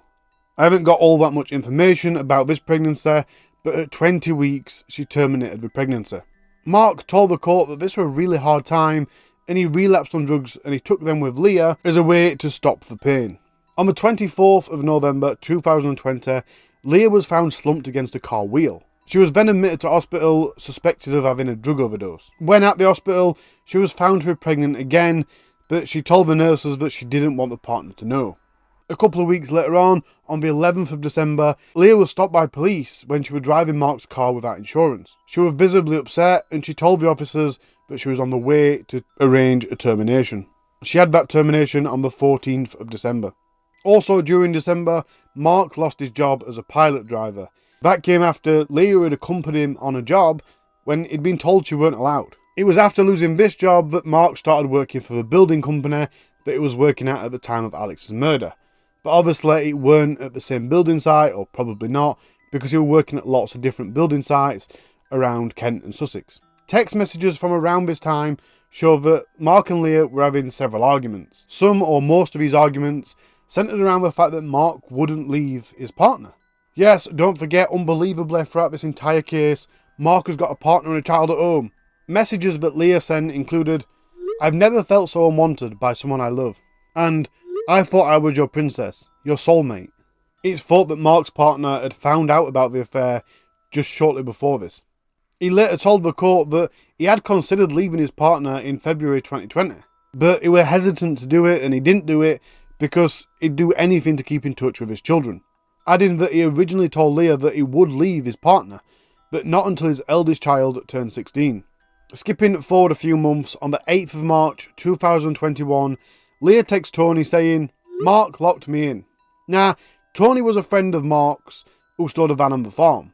So he got this message, he went round to the farm, and when he did, he found that the barn was locked, secured by a padlock, and Leah was inside. Quite unsurprisingly, throughout this period, it was discovered that Mark were using pornographic websites. The searches that he made on these websites showed that he had an interest in some extreme sexual activities. During March 2021, he made searches including the term forced. Then the following month, in April, he was using the term brutal. Leah's friend also recalled Leah saying that Mark had gagged her, tied her up in the boot of the car, and forced her to have oral sex.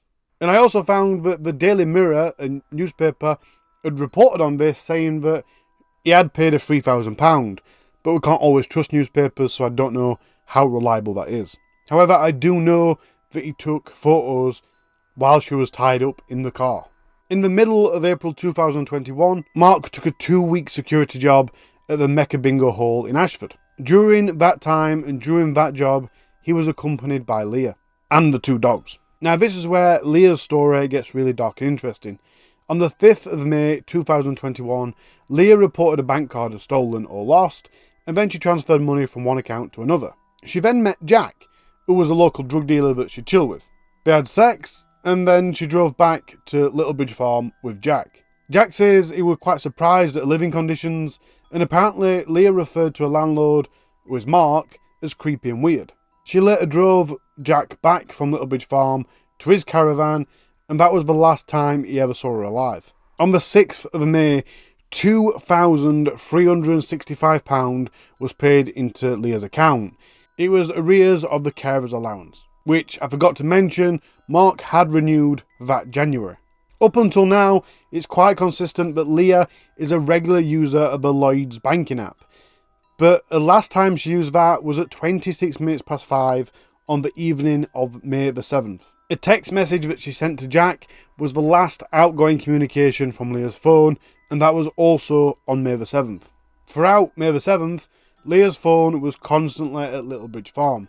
Mark arrived at 6:25 in the evening, and from 7:30 to 9:30 in the evening, there was absolutely no activity on Mark's phone. During all that time when Mark weren't touching his phone, Leah's phone didn't even connect to the network. The prosecution have pointed out that this would be consistent with her being, or the phone at least, being locked into one of the storage containers. It'd block all signal and therefore would not connect to the network. The phone then reconnects to the network at 9:30.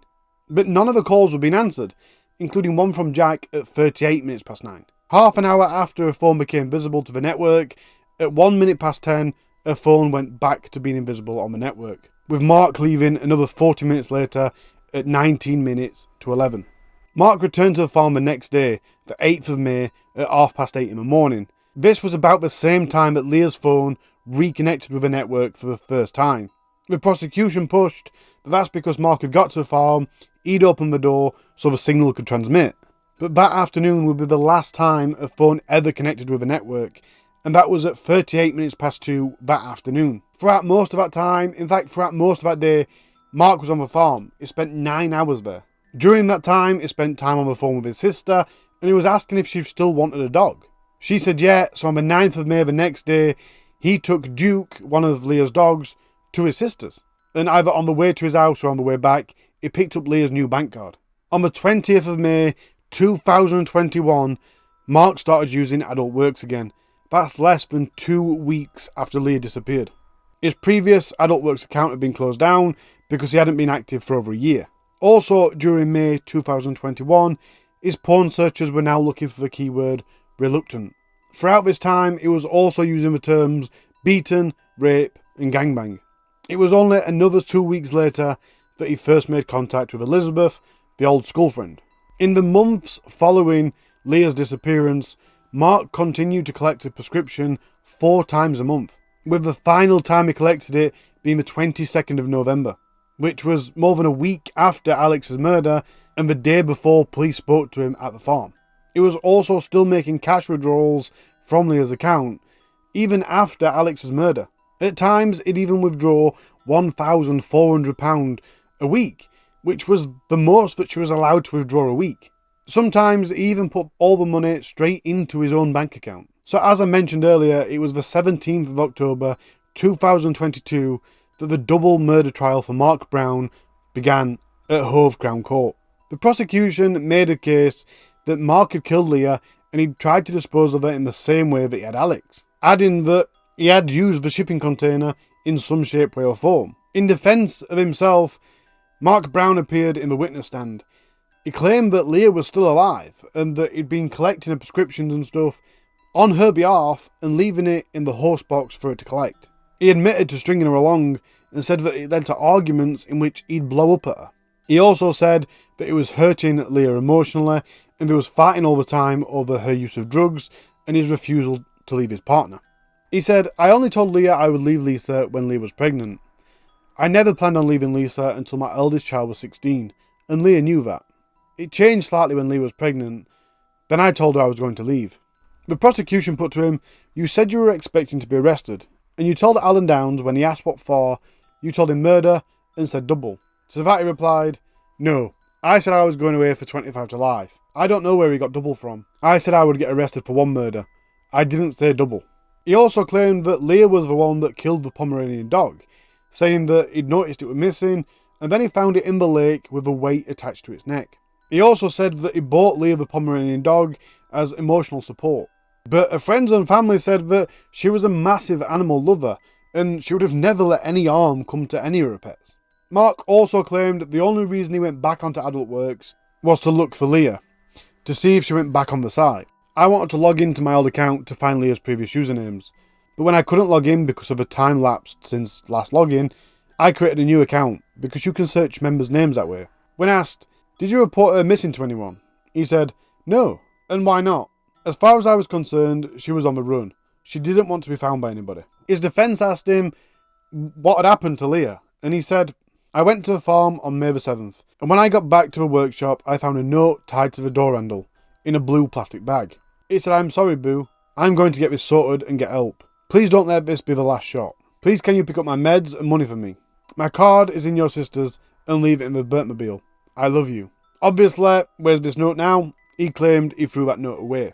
Mark said he wanted people to presume that Lee were dead because he didn't want to talk about personal issues in their relationship, telling the court, "I'm not very good with my emotions."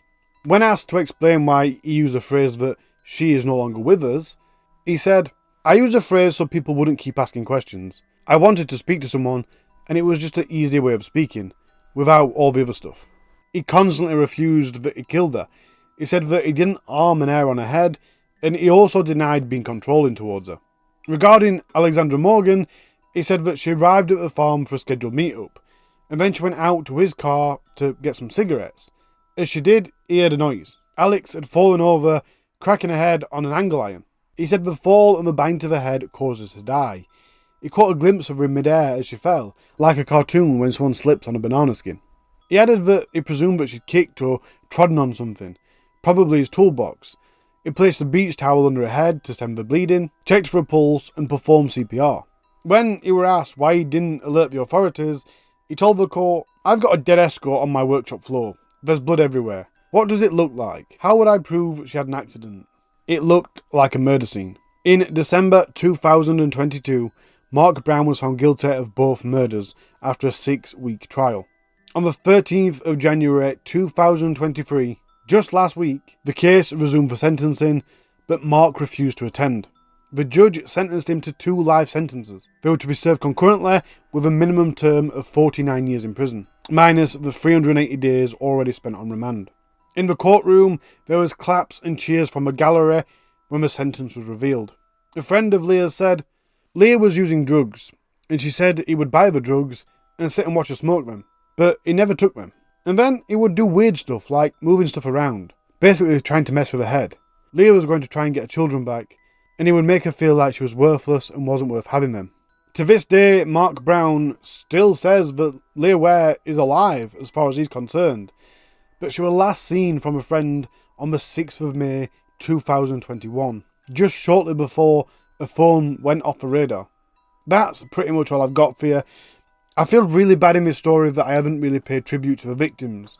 There is lots of things that's been said about both the victims that were really nice. But to be honest, it's took me so long to write this, it's took me so long to film it. It goes without saying that these weren't bad people, and they certainly didn't deserve to die. They were both parents, and they were both just trying to get by in life, and they were both trying to make their lives better. Maybe, especially Leah, had stumbled upon hard times, but Mark was pretending or portraying that he's going to make things better for him and help him, and he didn't do that. He abused them, and then discarded them like nothing. And this entire time, I think the most unbelievable thing about this is he's got a wife, or not wife, but a partner and child at home. And he's got all this time to be meeting escorts, and this case to me is just bizarre. But as I said at the beginning, I want to spend time looking at other people that went missing from around the Kent, Sussex area, because there's got to be more people that this guy has murdered.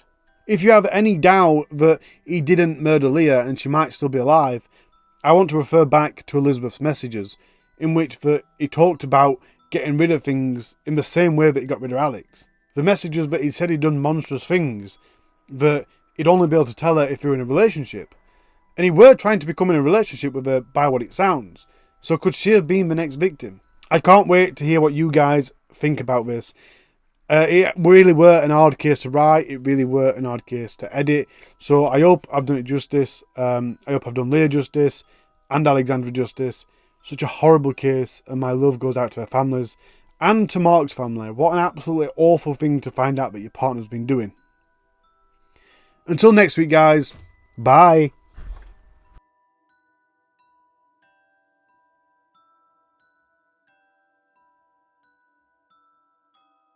Who's ever heard of trash streams?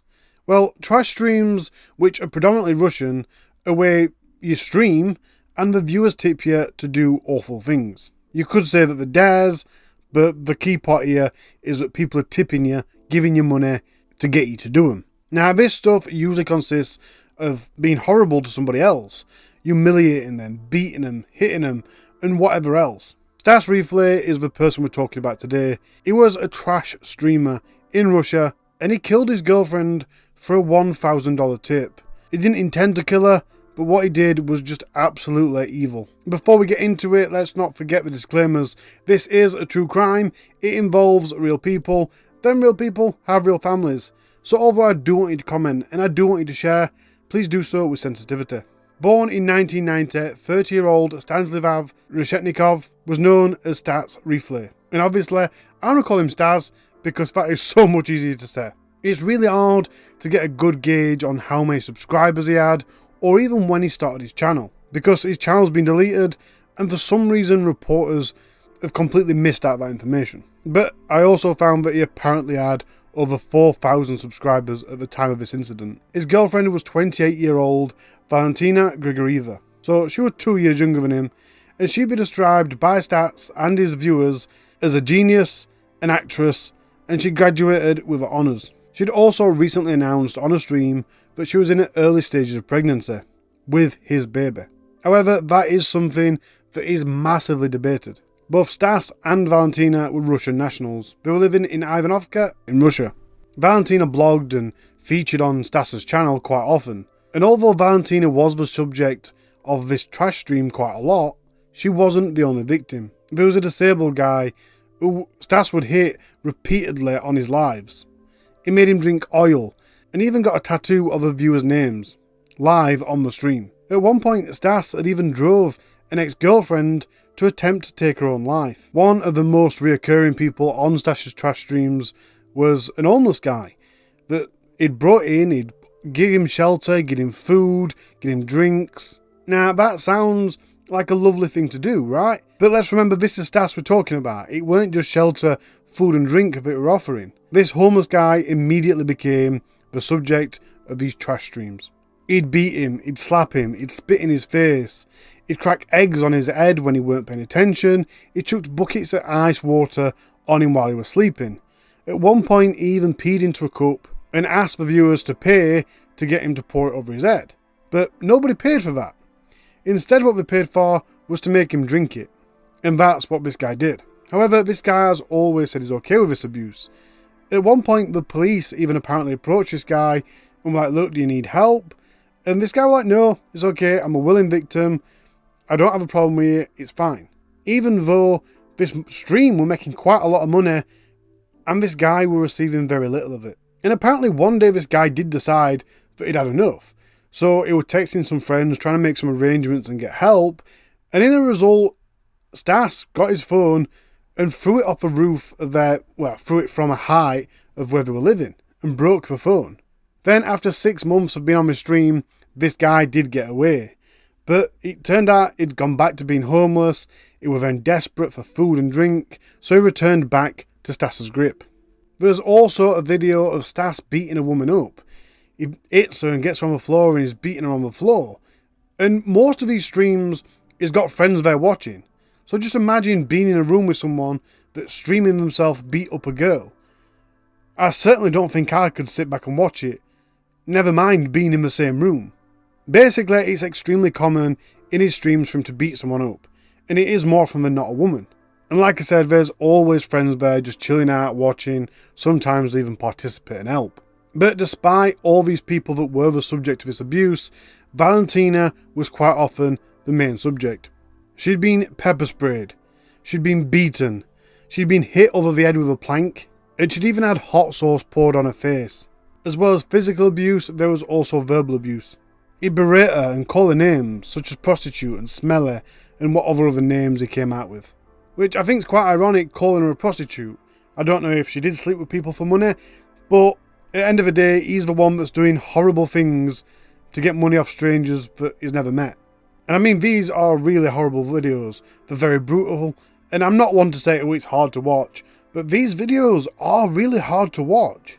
I mean, in the video where he pepper sprayed Valentina, she was already laid on the sofa, having a full-on panic attack, crying, screaming, hyperventilating, and he walks over to her and sprays her in the face with pepper spray, causing her to then fall on the floor, rolling around on the floor, screaming. And while she's doing that, he just goes back to his PC, sits down, and carries on with his stream. Now, there were a friend there again, and I think it was the homeless guy, I'm not sure, but he basically, very gently, he didn't put any argument in, he didn't put any fight in, he just basically says, don't do it, He does it, and then they both sit down. This homeless guy then gets up, walks over her, he steps over her, opens the door because there's a massive smell of pepper spray, and then goes and sits back down, stepping over her again. This is absolutely awful stuff to watch. And Valentina's abuse wasn't always at the hands of Stas. One of the videos, Valentina just sat streaming, she's the one that's talking to the camera and stuff, and this woman walks over to her, slaps her a few times, then walks away, then comes back and chucks food on her head and starts slapping her again across her face. And as a result of that, she walks away, and Stas is currently laid behind Valentina on like a sofa bed type thing. He gets up, pushes the woman to the ground, and starts punching her in the face. As a result from that, she had a broken nose. So basically this is just a stream that happens as often as it can, where people get assaulted and treated really awfully. Now, I do also have to say, there's moments in these streams where Stas and Valentina are really cuddly together, they're kissing, all that sort of lovey-dovey stuff. But then moments are quite far and few between. And there's also moments where Valentina's put in a bit of a dark light. There's one point where she stands up with a glass bottle, threatening Stas with it. She tries to smash it on a chair. She fails, mind you. She then picks the chair up and throws it. There's another clip where she's setting his clothes on fire on the sofa bed thing. It was just a massive chaos thing. And apparently they were both heavily into drugs and alcohol. And it really does reflect. These clips are just everywhere. They're chaotic. It is a massive mess. But the most amazing thing is it were all streamed. A lot of it were done for money. And you have to wonder why and how was it allowed to stay on? Because Stas's channel was monetized. Although it weren't his primary place to post videos, his channel was monetized and it was deemed as okay. So the stream of Stas's that we're focused on today was on the 2nd of December 2020. Stas had been paid $1,000 US. At the time that were between 8 and 900 British pounds. And that tip was to strip Valentina down into her underwear and throw her outside into the cold on the balcony and lock the door behind him. And Stas accepted. Now, personally, if anyone said strip your missus down on camera, I'll give you £1 million, I'd tell you to do one. But then if you said lock her out in the cold for £1 million, I'd tell you to do one. But to do both and chuck her out, I think I'd phone police on you. This donation was anonymous. And at the time, Stas and Valentina's friend, Marina, was there with them. Right on from the offset, Valentina stands up and she's not happy about it. She's fighting back. She's saying no. Marina grabs hold of her. Stas is grabbing hold of her. And then eventually Stas pushes her back down onto a chair. At this point, Valentina's like, I've had enough. She pulls out a knife and she's like, right, you seriously get away from me. And I had this so-called friend, Marina. She's smiling while she's trying to grab hold of her. And anyway, after pulling this knife out, Valentina gets up and she storms off. She storms off behind the PC and behind the camera. So it's completely off camera, don't know what happens, but there is a bang, Stas laughs, and then they both run around there, so I assume she's fallen over. Then it sounds like she's been beaten up. The camera turns and they are having a bit of a kerfuffle. Now, shortly after, Stas and Marina, mainly Stas, strips Valentina down to her underwear. Literally, just pants and bra.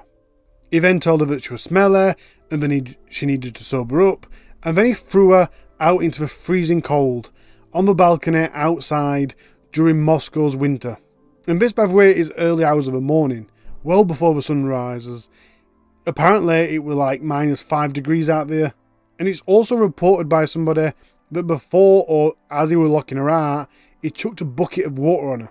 So obviously, Valentina is banging on the door. She's hammering on the door, begging to be let back in. She's furious, and they just ignored her. Now, again, I have to point out, most of the sources say it was 2 hours that she was out on the balcony for. But then the Sun reported it was just 15 minutes. But from watching the video, because I didn't see the video from when he locked her out, I've seen snippets of that bit. I mean, I've watched all the video from after. But when they lock her out, it's dark outside. When he brings her back in, it's well into sunrise. So it's, in my opinion, it's well over 15 minutes. And like I said, more sources say it's 2 hours. At no point during him kicking her out in her underwear or locking the door behind himself did this friend, this Marina, try and help in any way. And at some point, between locking her out and bringing her back in, this friend left the apartment. And after way too long, Stas goes over and opens the door. But he sees that Valentina's collapsed, and she's unresponsive, so he drags a lifeless body back in to the apartment. At this point, her body's off camera. It's like around a bit of a corner, it's behind a wall, so you can't see her. He briefly walks over to the PC, looks at what people are saying, and then goes back to her. And he, at this point, is basically saying that she's not responsive, she's not breathing, what am I going to do? And obviously it's all in Russian, so I've had to improvise a bit, I've had to go off what other people have said, I've had to get the auto-generated subtitles off YouTube, and then put them through Google Translate. There's a massive speech barrier here, but he's basically saying she's got no heart rate, there's no heartbeat, she's not breathing. And at one point, which blows my mind, he even asks her to wake up, and then says to her, "What's up with you?" Well, it might be something to do with the fact that you just beat her up and then chucked her outside in -5 with no clothes on. But then, prioritising his stream, he drags her back in to the room. You can now see her laid on the floor in her underwear, non-responsive, in full view. At this point, Stas starts coming to her. He's calling her my bunny. Valia, damn, you look like you're dead. Bunny, come on, tell me something. I'm worried. Damn, I'm not feeling a heartbeat. Now, Valentina is apparently in the early stages of pregnancy. And I have to say that I've seen the video, or at least a clip, or at least an image of the video where she's declaring she's pregnant. And you can see a bump. It does look like the very early stage of pregnancy. But while she's laid on the floor unconscious, she's very skinny. You can't see any sign of a bump. And later on when he moves her and her head flops towards the floor, again, in the arch of her back, you can still not see anything in her stomach. Her belly goes in past her ribs and stuff. So I have to say that I do agree with the people, other sources that said that she weren't actually pregnant. So I don't know if she lost the baby or if she was faking it. But like I said, a lot of people said she weren't actually pregnant. And from the footage I've seen, I kind of believe that. Stas returned to his PC.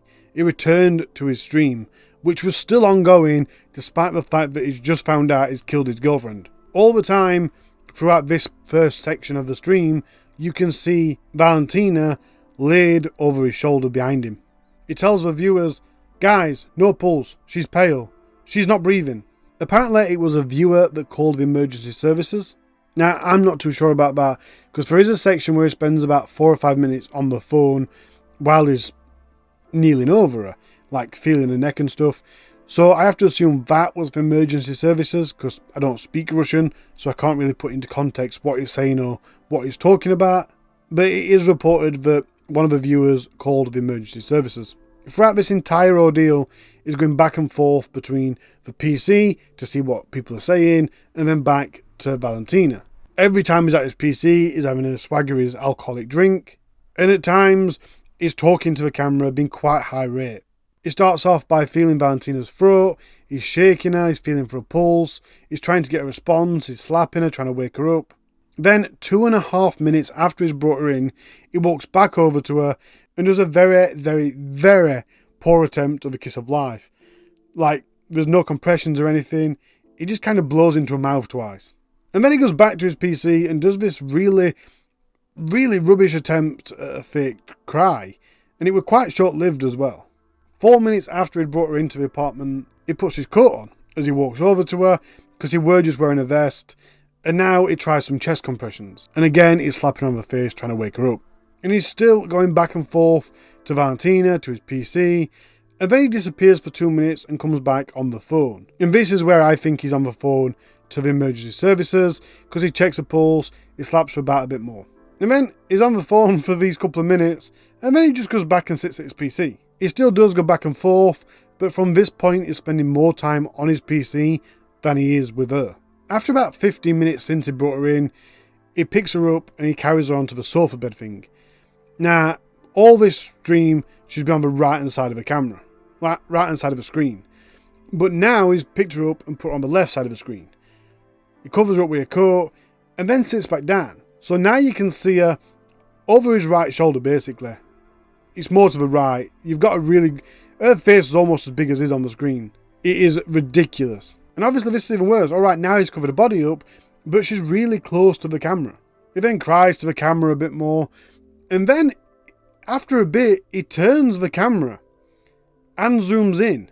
So now you've got him on the right hand side of the screen and her on the left. It is absolutely bizarre. It's almost as if he's got the camera there waiting for it to wake up.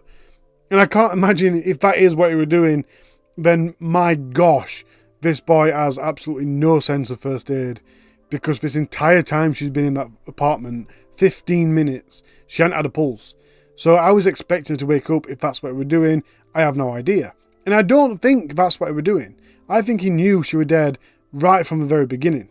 And all this time while she's over his right shoulder, or behind him on the right hand side, he's now not bothered anymore. He's just streaming as usual. There's no upsetness.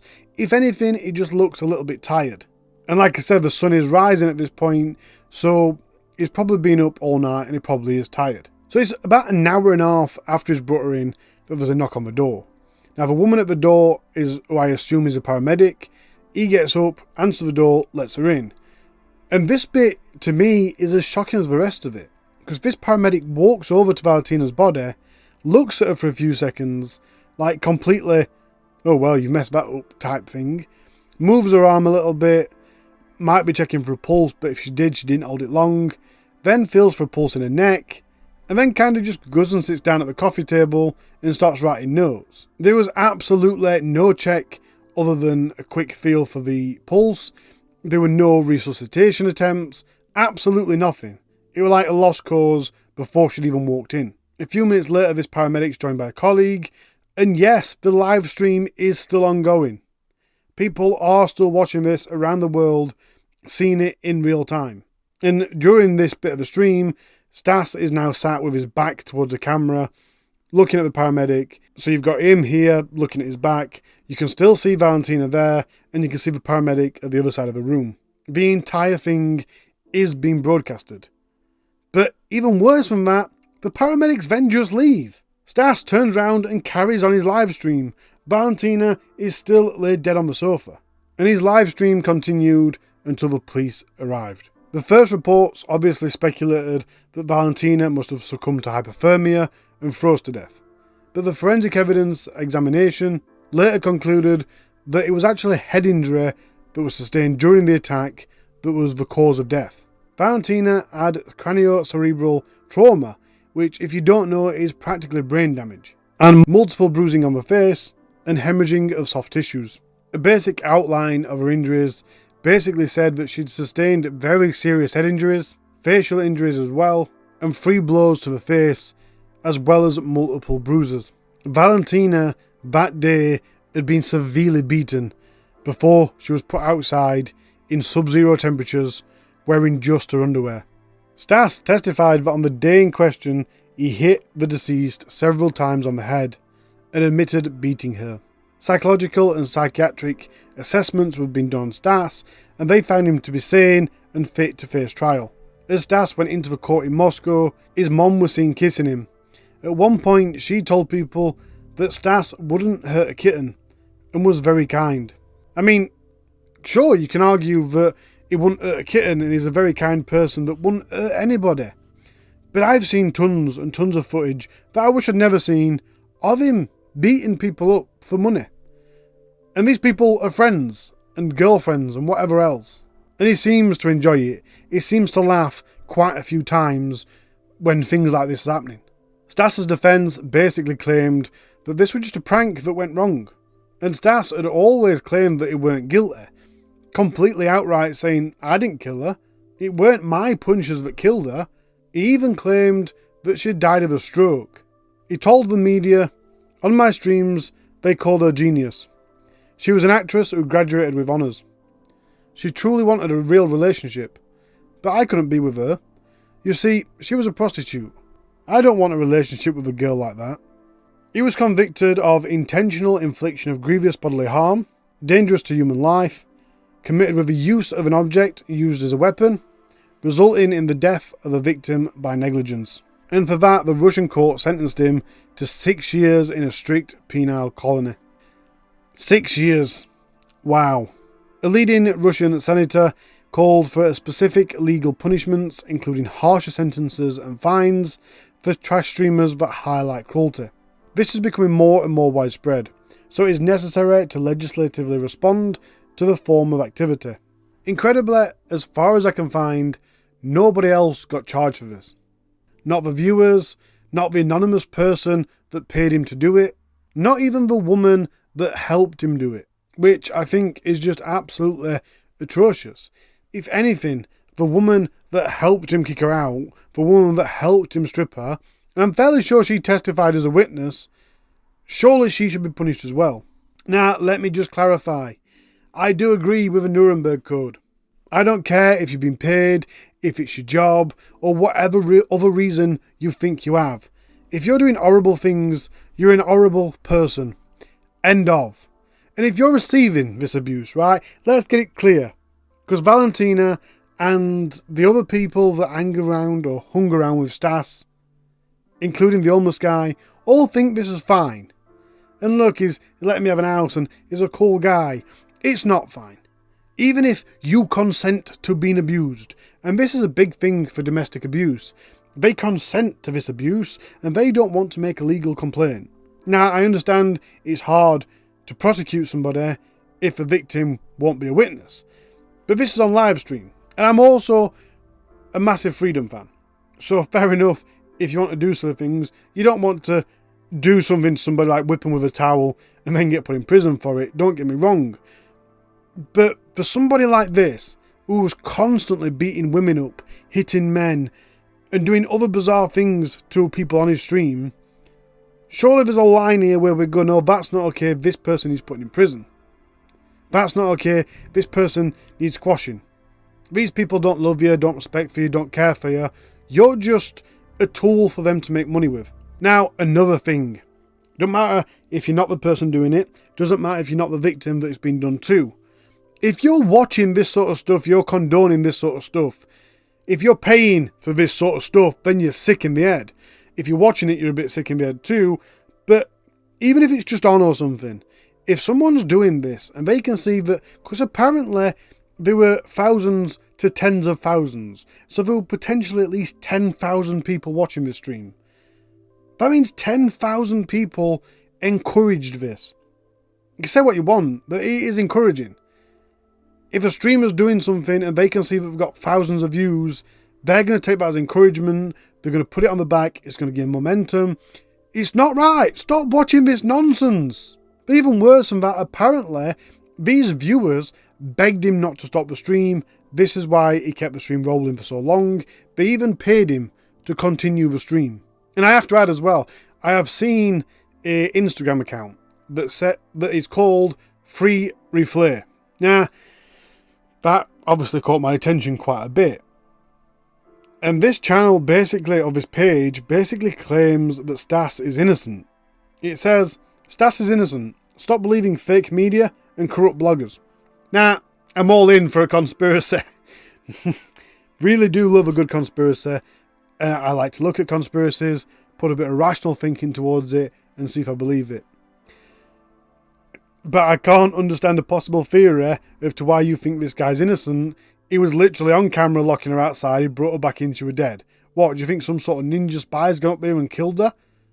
And quite frankly, to be fair, even if it were proven that Stas didn't kill her, the way that he's treated her, the way that he's treated other people, he deserves at least 6 years just for that. Never mind the murder of his girlfriend.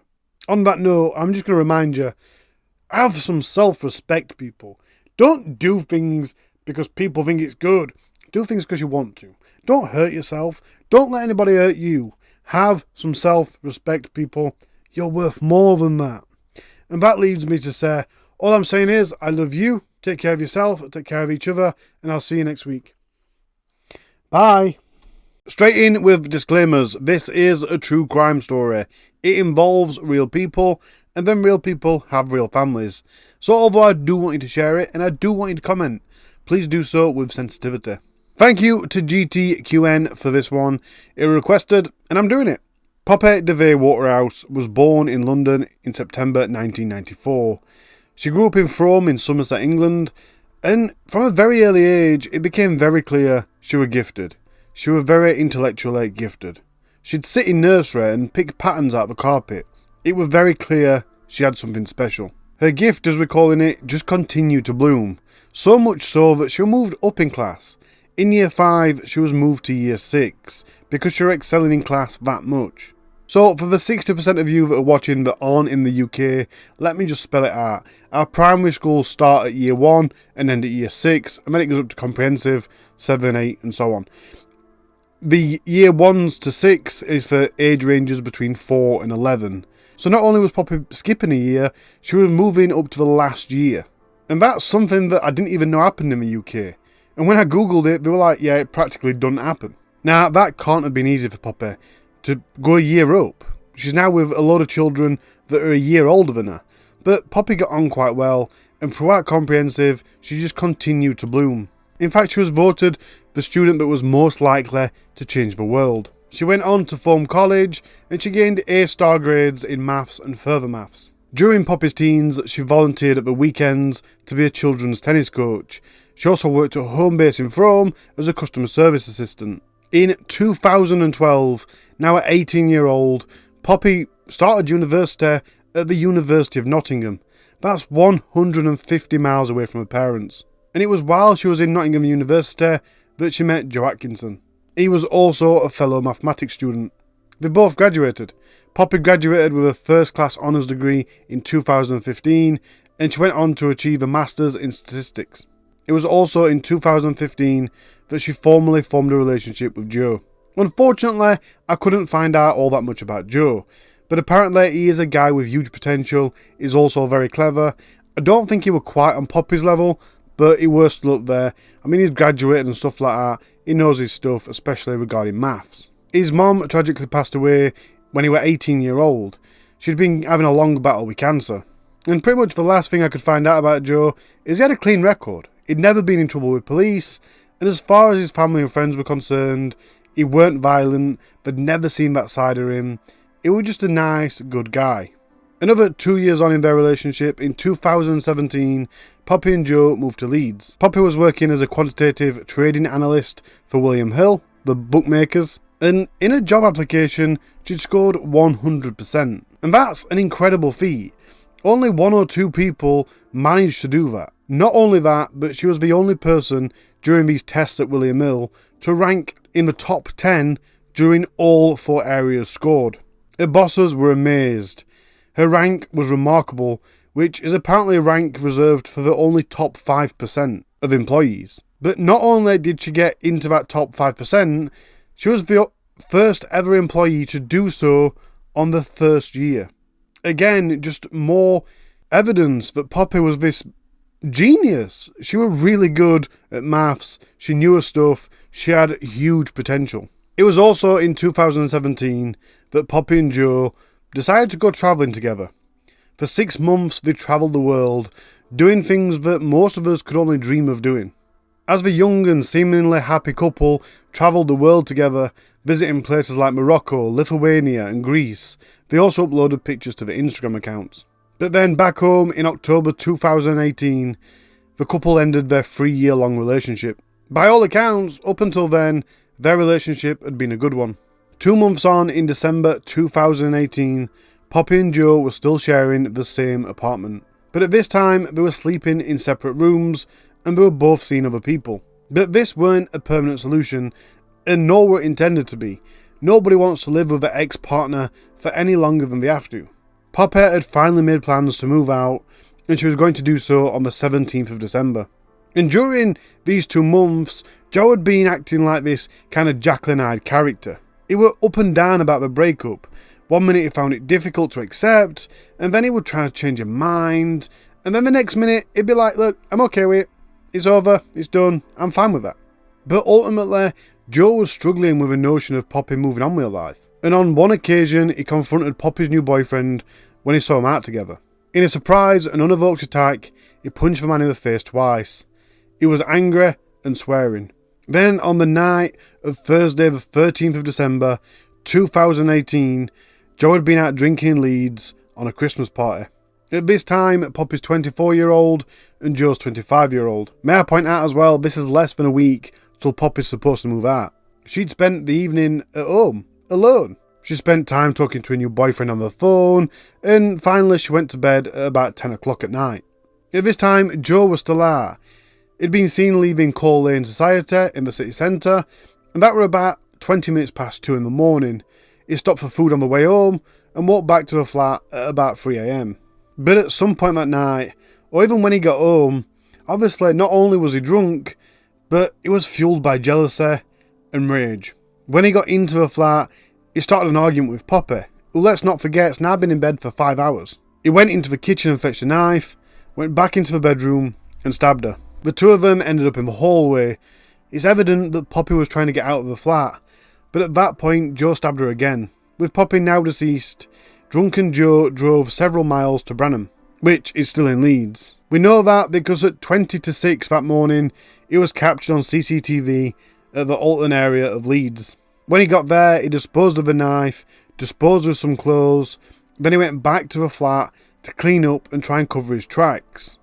And when I say he tried to cover up his tracks, I mean he even rearranged the scene, placing a different knife at the side of Poppy's body. After he'd finished rearranging everything, he phoned his dad, and he told him, "We had an argument, and things would have been alright if she hadn't attacked me." And then it was only after he'd finished speaking to his dad on the phone, at 20 to 9 that morning, did he phone the emergency services. Let's bear in mind here, that's nearly 4 hours after the attack, although we can't be sure on the exact time of the attack, because there was no witnesses. Soon after, the paramedics were let into their Saxon apartment. When they entered, they saw Poppy's body in a pool of blood on the hallway. The ambulance team were first to arrive at the flat, where they were let in by the defendant, who had his bottoms on and no top, and blood on his body. Attempts were made to resuscitate her, but she was obviously dead and had been for several hours. Joe Atkinson was then arrested and taken into custody. Meanwhile, Poppy's parents were informed of her death. Joe was charged with murder, and he was claiming at this time that he acted in self-defence. Poppy tried to attack me with a knife, but the police didn't really believe him at any point. He claimed the reason that he'd waited so long to call an ambulance was because he was too scared, but when he phoned his dad instructed him to do so. So obviously he's claiming self-defence, the good old self-defence claim. But we can't just rule that out because for all we know, it were in self-defence. Until we look at the post-mortem, and the post-mortem generally paints a good picture of whether it was self-defence or not. So let's see what the post-mortem said. The post-mortem examination revealed that Poppy had been stabbed 23 times to the head and to the neck. This caused damage to her jugular veins, as well as causing a large amount of other cuts and other injuries. 2 of the knife blows was delivered with that much force that they punctured her skull, and there were also evidence that her hair had been pulled from her scalp. In all, Poppy sustained 100 injuries, which includes the 49 knife wounds. Self-defence? We think not.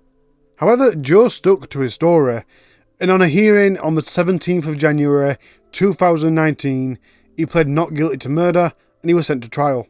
At some point early on, Joe said, "I don't know how many times I stabbed her. I just didn't stop. I only stopped when it all went calm and when she stopped moving." Then, 3 months on Friday the 5th of April, Joe had a change of heart. He changed his plea to guilty. This was apparently because his legal experts, his representatives, basically said, "Look, Joe, you've got no chance of claiming self-defence, no chance of claiming diminished responsibility, and no chance of claiming loss of control." A psychiatrist examined Joe, and they said that jealousy and the breakdown of their relationship had led to a sense of loss of control and low self-esteem. This created powerful feelings of anger, which he'd been trying to suppress. This realisation that their relationship was over and it weren't going to come back precipitated his explosive and prolonged violence. The psychiatrist went on to say this happened against the background of the ongoing effects of the loss of his mother when he was just 18 and his drinking that evening, which clouded his judgment and magnified his emotions and diminished his behaviour. So now Joe's pled guilty to murder, it's down to sentencing. And obviously because it's murder, he's got a life sentence. But we still have to establish a minimum term. That starting point was 15 years. And then there were the aggravating factors, which were he'd been drinking. He attacked Poppy in her own home. It caused her mental and physical suffering for a short period. The delay in calling the emergency services. The clearing up of a flat and disposing of evidence, including the weapon. And that evidence, the weapon and the clothing, still hasn't been found. And finally, lying about what had happened to emergency services. The mitigating factors was that it wasn't premeditated. His age, which, to be fair, in my opinion, his age is pretty much the same as Poppy's, so if his age is mitigating, surely hers should be aggravating. His previous good character references, his showing of remorse, and his late guilty plea.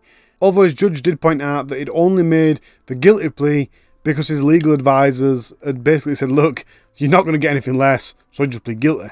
So with all that taken into account, Joe Atkinson was sentenced to life in prison with a minimum of 16 years. And we all know that's nowhere near enough. So Poppy's mom is still fighting for change. She's still trying to change the way that the sentencing works in the UK. Interestingly enough, if Joe had taken the knife to the scene, so if he'd brought it back to her apartment with him, he'd have got an extra 10 years on his sentence. And Poppy's mom rightly says that 10-year gap is extremely insulting to the victims of domestic homicides. It's insulting to say, well, you were in the house, you were in the flat, you knew the person who murdered you, therefore your life is worth 10 years less. That is the message that's going out to the public. We want that 10-year gap completely eradicated. I thought I'd give you a little bit of context here as well, because that 10-year gap hasn't always been there. During 2007 and 2008, there were a spate of fatal knife attacks in the street. So the sentencing were increased for those that took the knife to the scene to deter them kind of attacks. But let's face it, forgetting the pretext of why there's a gap, 15 years for murdering your ex really isn't long enough. If it were manslaughter, I'd kinda partially understand 15 years. And I'm sure in some cases where I think that the person really didn't mean to, then I'd understand. But this weren't manslaughter. With that amount of injuries, with that kind of severe, brutal attack, there was no way that Joe did not mean to do this. 15 years is not long enough. It was intentional, it was cold, it was evil, and it was brutal. Now, Julie, Poppy's mom, is campaigning with another mom, the mom of Ellie Gold. Ellie was 17 when she was killed by her ex-boyfriend. Their relationship had ended 3 months prior, and he too was 17 years old. But he only got 12 years in prison, with a life sentence, obviously. But that means when he gets out, he'll be 29 years old if he gets out on his first parole. But their campaigning is working.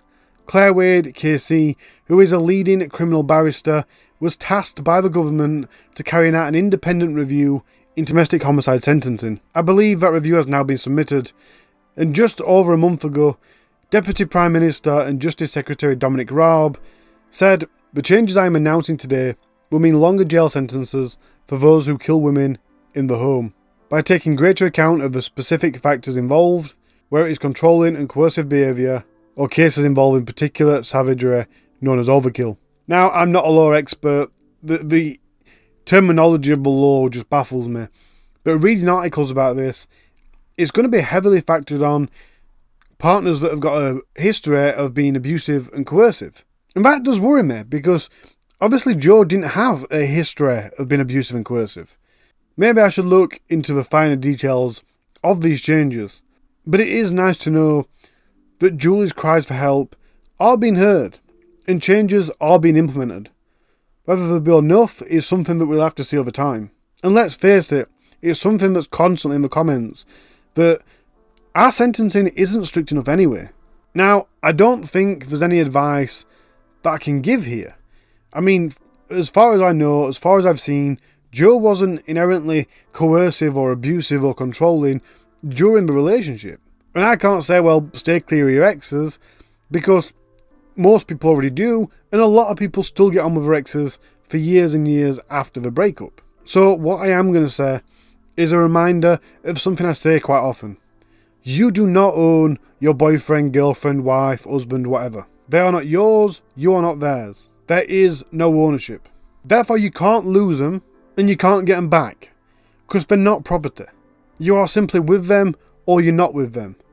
And if you're scared of not being with them anymore, or if you're not with them now and you want to get back with them, the simplest thing to do, the best thing to do, is be loving, be caring, and be supportive. No one's going to leave you if that's how you are. As well as loyal, obviously. And on the flip side, if you're already not together anymore, by showing that you still care, that you're still in love, being supportive, then that's the best chance that things are going to rekindle. Being spiteful, being aggressive, being hateful isn't going to make things any better.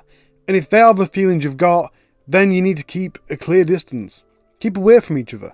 I know breakups can be hard, but it really isn't worth doing something so monstrous. All I'm saying is, I love you, take care of yourselves, take care of those around you, and I'll see you next week. Oh wait, no, there is one more thing I do need to announce. The Discord is now open for everybody. So, if you're on Discord and you want to join in with the chats, feel free to come in. It's a new thing, so it's still a bit quiet, it's still rolling in, but it's going to be a great place for us all to chat, talk, chill out, learn things, educate each other, and like I said, just have a great laugh. Till next week, guys. Bye.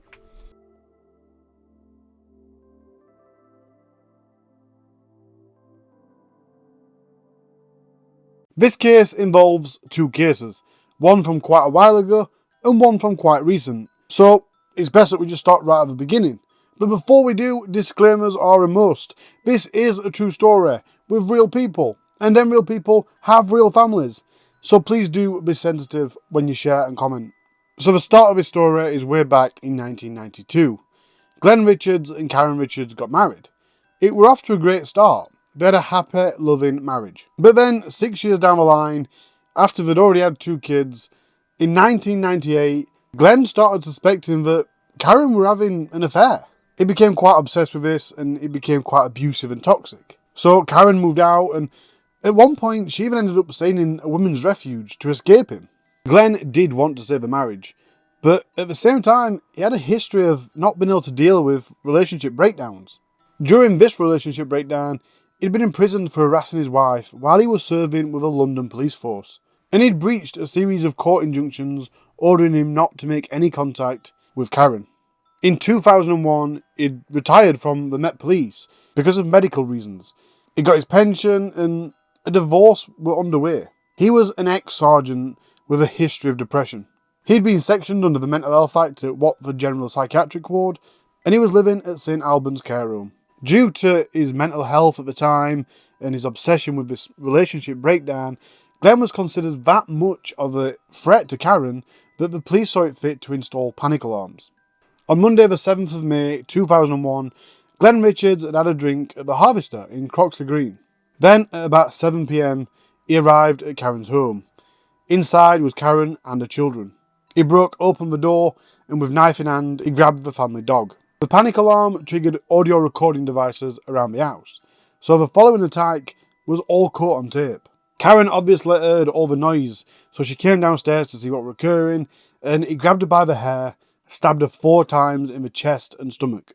As she was screaming for mercy, her neighbours heard, and they all came to see what was happening, and they witnessed the attack. Even more horrendously, Glenn and Karen's 2 children also heard all the commotion and came to see what was happening. They also witnessed the attack. The eldest of the 2 children was just 11-year-old. Karen was rushed to Watford General Hospital, but she did die that same night. 41-year-old Glenn Richards appeared at the Old Bailey on Friday the 22nd of March 2002, having pled guilty to manslaughter through diminished responsibility. The judge imposed a life sentence for the premeditated attack, stating that there was a big risk that this could happen again. But the purpose of this life sentence wasn't to keep Glenn inside the prison his entire life, but it was to allow him to be monitored through the rest of his life. So with that being said, 9 years later, in 2011, Glenn Richards was released from prison. Upon his release, he moved to Street in Somerset. There he lived in council housing. Fast forward another 10 years, we're now in August 2021. Glenn Richards is now 61-year-old and is moving in with 53-year-old Dawn Lewis. Her cottage is on Chilkwell Street in Glastonbury, Somerset. Dawn Lewis was a yoga teacher, and she had a bit of a reputation around Glastonbury. This reputation was for being rather loud. She was the type of person that liked to party and live an alternative lifestyle. She was often referred to as a Glastonburyan, and apparently a Glastonburyan is a nickname given to people that live the alternative lifestyle in Glastonbury. Glenn Richards, on the other hand, was dubbed the Grey Man because he rarely socialised and he only really spoke when he was spoke to. I mean, that makes sense to me. If I'd been done for manslaughter and I were trying to reform my life, even if I weren't trying to reform my life, you wouldn't make a show of yourself. That'd be a real psychopath to come out of prison and be all like, hello, I'm here. So it would probably just try to keep a low profile. In the following 8 months, their friendship deteriorated quite a lot. They were frequently arguing, and Glenn quite often berated her for her noise, and he accused her of having a lack of respect for others. So Dawn had had enough. She wanted him out of her house. She claims that she'd even offered to pay a deposit on a new place for him, just to get him out. Then, on the Easter Bank holiday Monday of the 18th of April 2022, about 20 minutes before midnight, Dawn Lewis phoned the ambulance. Here is what was said during the call. Ambulance, is the patient breathing? Hello, hello. Hello, is the patient breathing?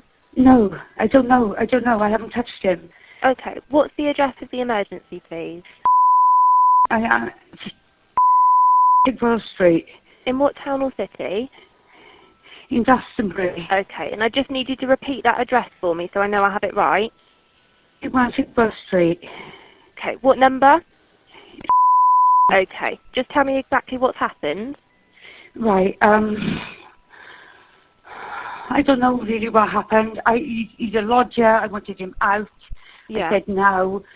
I went to the door. He stabbed me in the leg. I took the knife off him. I stabbed him. He fell down the stairs. I stabbed him again because he was trying to take the knife off me. And he's there. I've called you. Okay, like all right. 5 minutes, and he just looks like he's breathing. Not 100% sure what time that call was made. I said about 22 because at 11:43 p.m, the ambulance service then called the police. Then at 11:57 p.m, 3 minutes before midnight, the police arrived at Dawn's cottage. Here's the body cam footage of them arriving. And a little heads up, it is quite fast paced and there's a lot of shouting.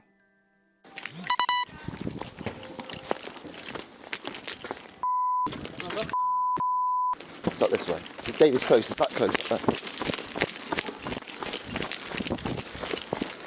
Paul, hold on. In the doorway.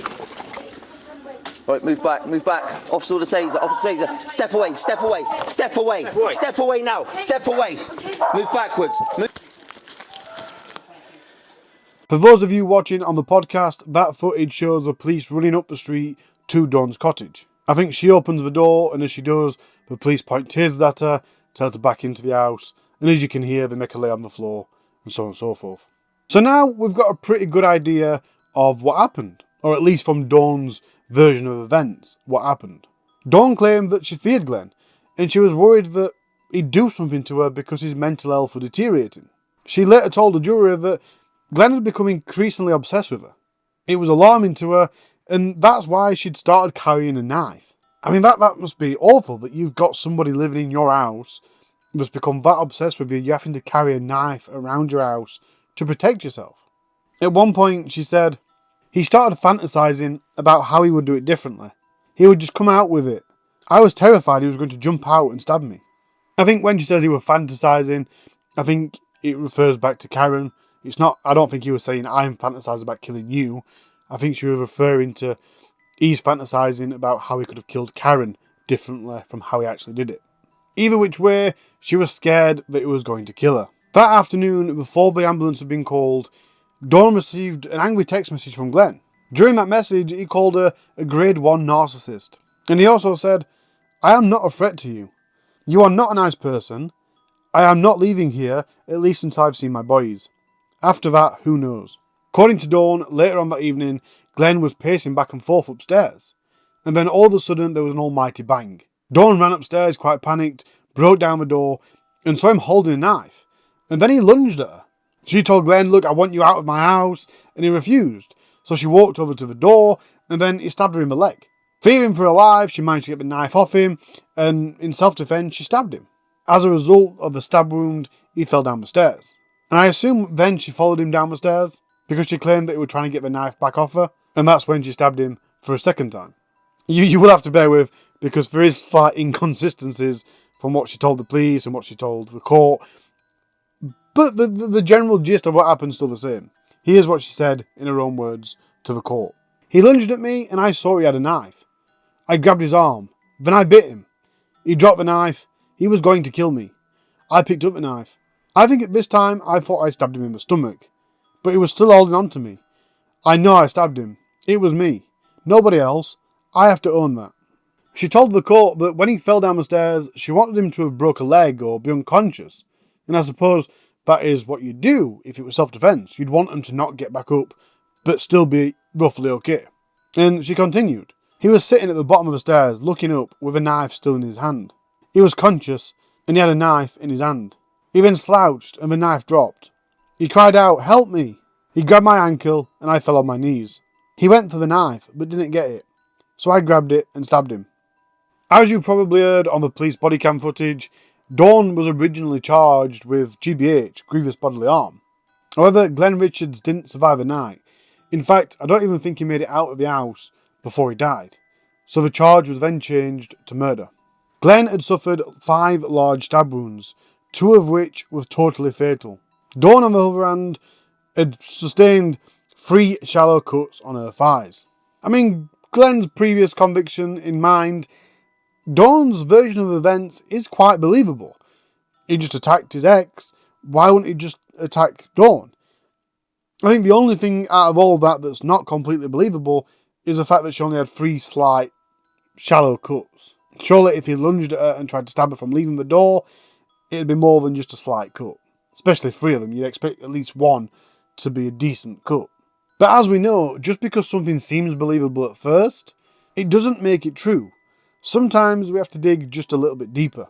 And maybe her account would have been believed, a little bit more at least, if the doctor who was treating her stab wounds hadn't told the police that the cuts did appear self-inflicted.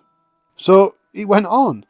And the prosecution also argued that Glenn was stabbed in the back, as if he was trying to walk away, which again doesn't correlate with self-defense. If somebody's walking away from you, you stab them, that's not self-defense. Then, seemingly out of nowhere, an associate of Dawn's came forward. He told the police on the night Glenn was murdered, she'd had a video call with him. And in that video call, she told him that she wanted Glenn to move out of her house. She talked about stabbing him and killing him, and then stabbing herself.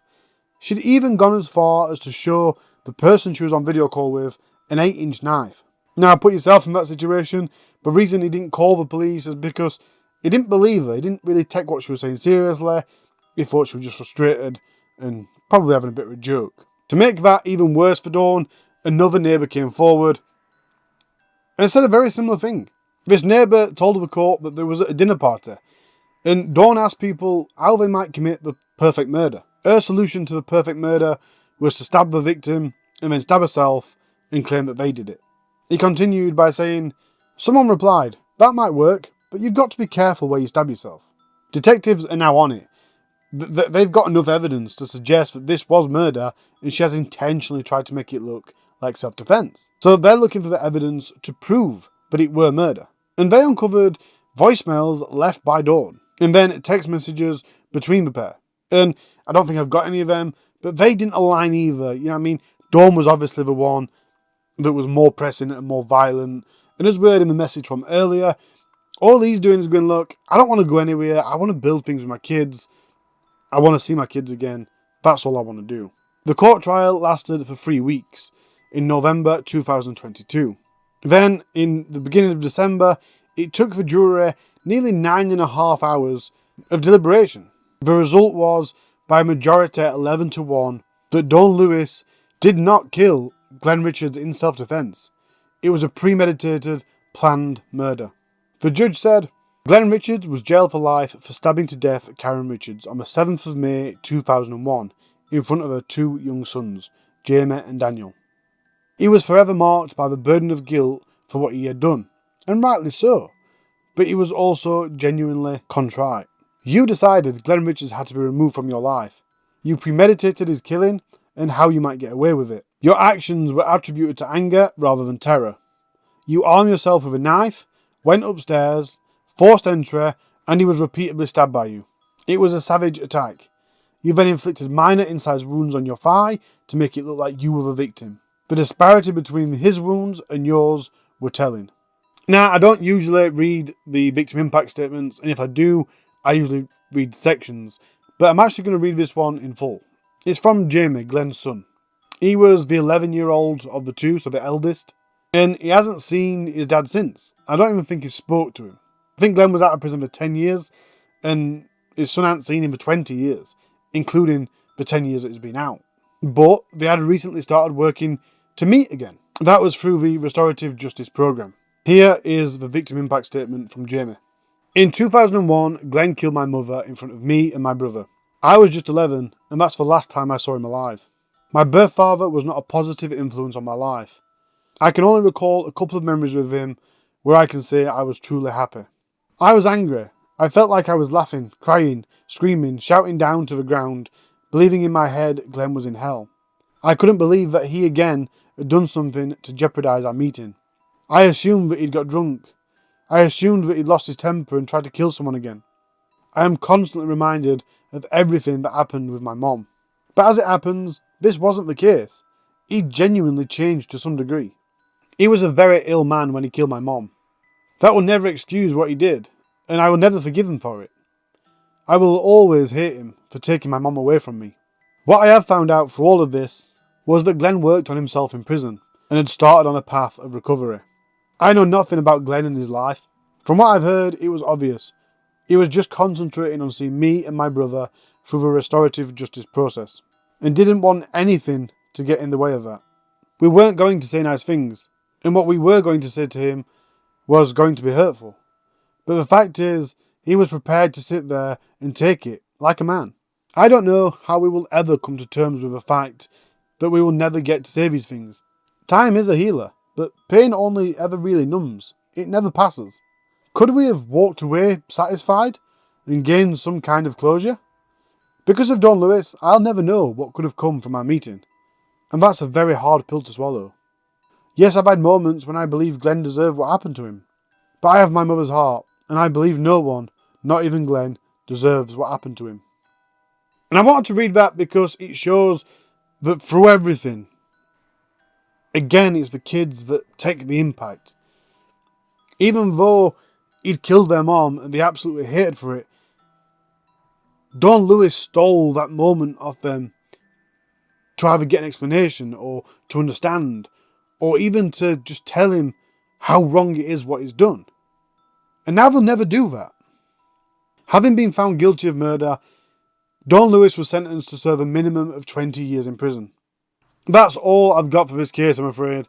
I did try to find more information about the 2002 murder when Glenn killed Karen, but it turns out reporting weren't as much on true crime as it is these days, so it was quite hard to find. I didn't want to spend too much on it because it was the Don Lewis that I started looking up to start with. That's the case I was going for. It was quite a roller coaster to write, to be fair, because initially when I started writing it, I was going, it's self-defense. Why has she got 20 years for this? But obviously, as I started to read more, as I got more of the evidence, it became quite obvious that it weren't self-defense. She'd actually murdered him. Then there's the issue with Glenn. This guy's a murderer. And I mean, don't get me wrong, he murdered his wife in such an horrendous way. It was premeditated. It was in front of the children. The amount of damage that must have done to their lives, the amount of harm, the amount of pain. It's extreme stuff. And he was back out on the streets after 9 years. But then you kind of read the victim impact statement and you think, does the restorative justice system actually work?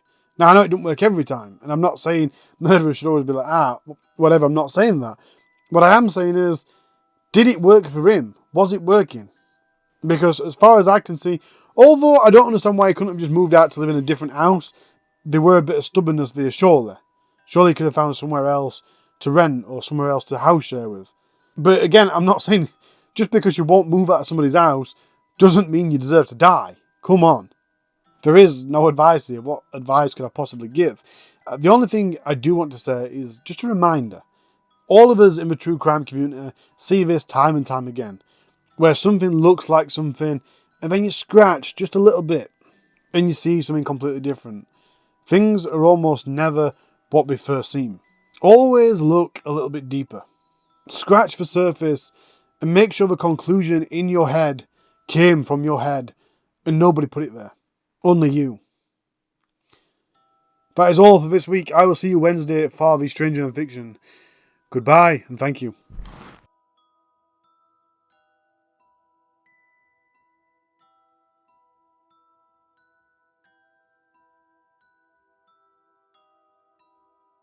Between 2002 and the 19th of August 2021, Erik Feld had got 10 convictions for 18 offences. In 2012, he pled guilty to sexual assault, battery, possession of an offensive weapon, and criminal damage.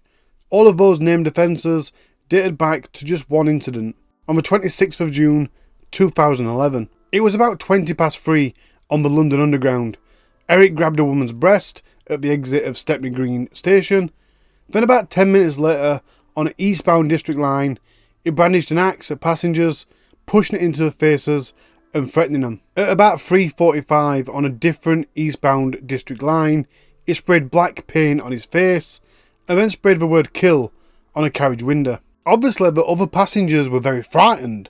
They didn't know what to do, they didn't know what was happening, and they didn't realise if they were in danger or not. He got off the train at Bromley by Bow Station, and then he tried to force his way back onto the train. When the police arrived, he was banging his head and shouting profanities. I don't know how long he got sentenced for, but he did get sentenced, and while serving time in prison, he was transferred to a secure mental institution. While in that institution, in 2016, he confided in a psychiatrist, saying, "I used to go out with a hammer, screwdriver, or razor blades, hoping to catch someone unawares.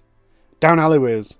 I would just kill them and leave them. At that time I was regularly looking at people through windows and following some on the street, feeling envious and jealous when I saw couples and sometimes going out with a weapon in case an opportunity presented itself." I mean, at this point you're already thinking, wow, this guy's a nutcase, he certainly don't want to be out on the streets. But his phone history would show you that Erik's fantasy of killing a stranger way predated 2016. Erik Feld also had a tendency to collect hammers. Of course, he'd say that they were for DIY jobs, but they were for more than that. He was fascinated by them. He saw them as an ideal murder weapon. One way or another, at some point, Erik Feld was free to walk the streets.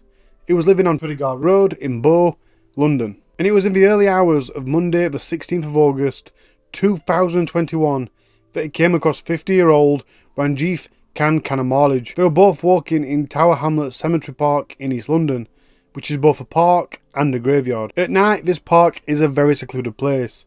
It's not lit and it doesn't have CCTV. Throughout the park there's extensive areas of trees, dense undergrowth, interspersed with gravestones. In fact, Erik's description of this park claims that it's a creepy, gothic and monochromatic place at night. Throughout a typical night, the park would be visited by all sorts of different people, doing different things. Some people were just passing through, either on way to a night shift, on way back from a night shift.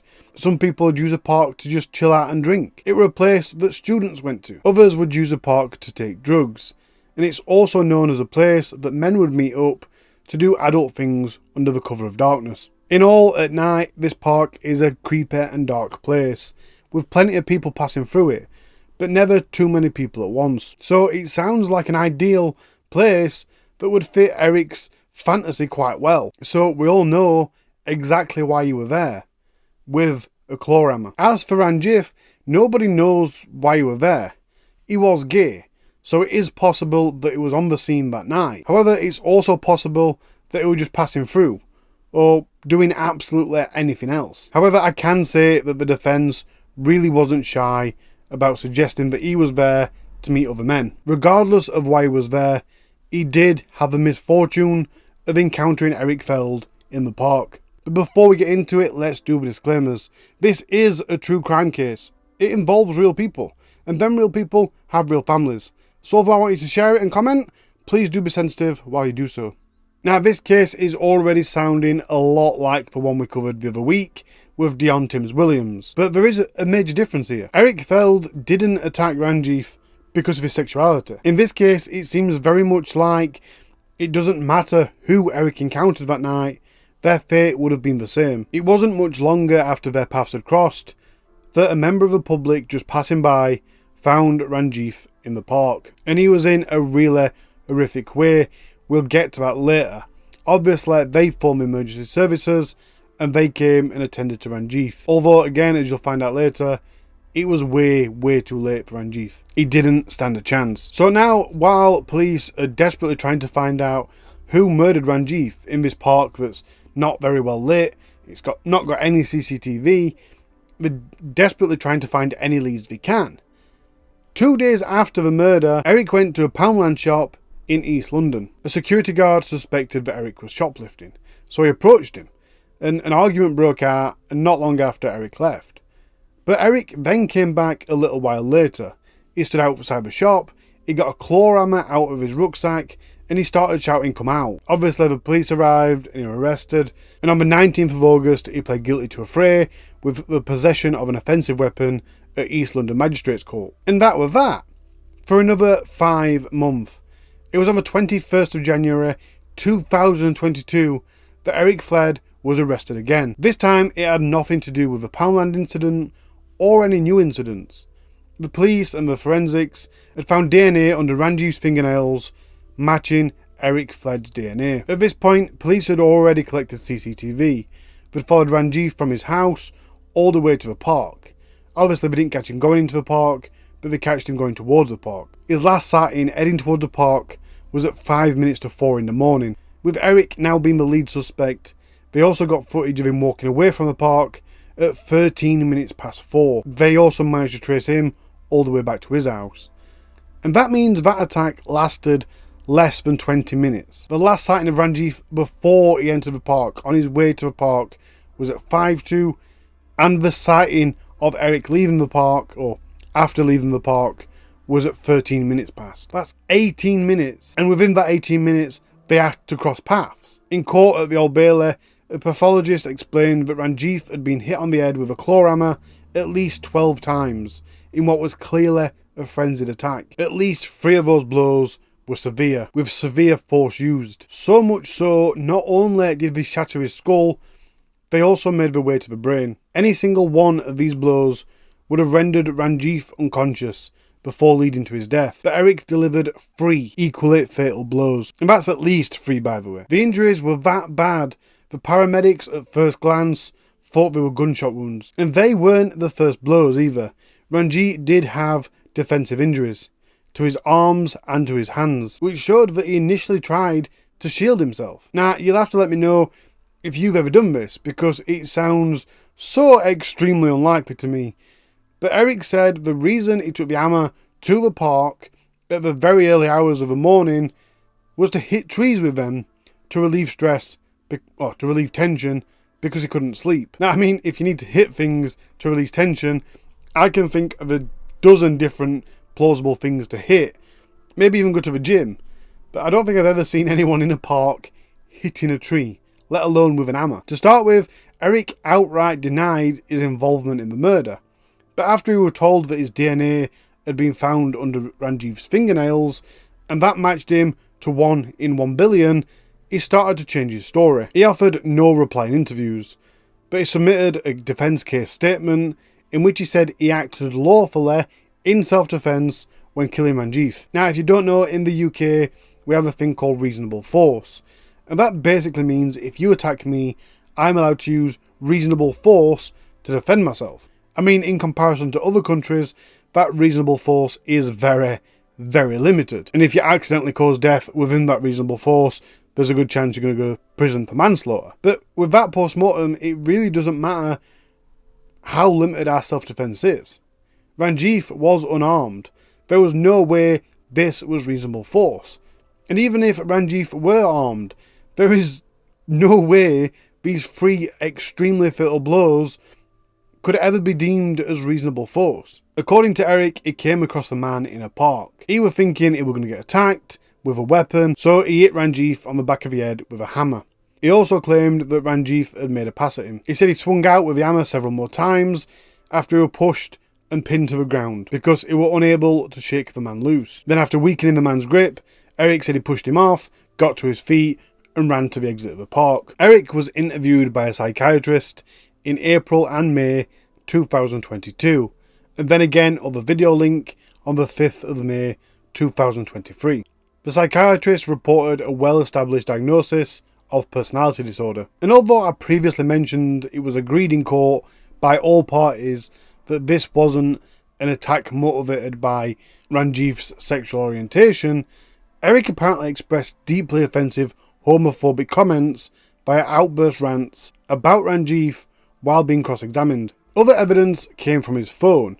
Now, when he was arrested, he refused to give the police his phone PIN number, which is an offence in the UK as it is, but they managed to get into his phone anyway, and they found Google searches including FBI definition of serial killer, murder footage, and murder videos.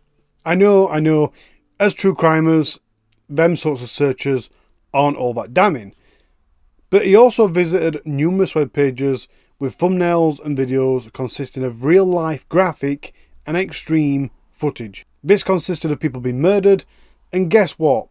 The vast majority of the time, these murders were done with a hammer. These real-life pictures and videos were too graphic to be shown to the jury, but not only that, the descriptions were also too graphic to be shown to the jury. So the parts that were deemed to be too graphic were pixelated in regards to the thumbnails, and the descriptions summarised in general terms. One of the most graphic ones were viewed by Erik only 3 days before he murdered Ranjiv. Between the 16th of January 2021 and the 13th of August 2021, he used the term hammer to search thumbnails and videos. And to show you how intensely throughout that month they were looking, between the 4th and the 5th of August 2021, so you're talking 24-hour, 48-hour time frame, he searched that 5 times. Some of the less graphic content he found was hammer to the head murder, ends discussion, death by hammer, back of head, and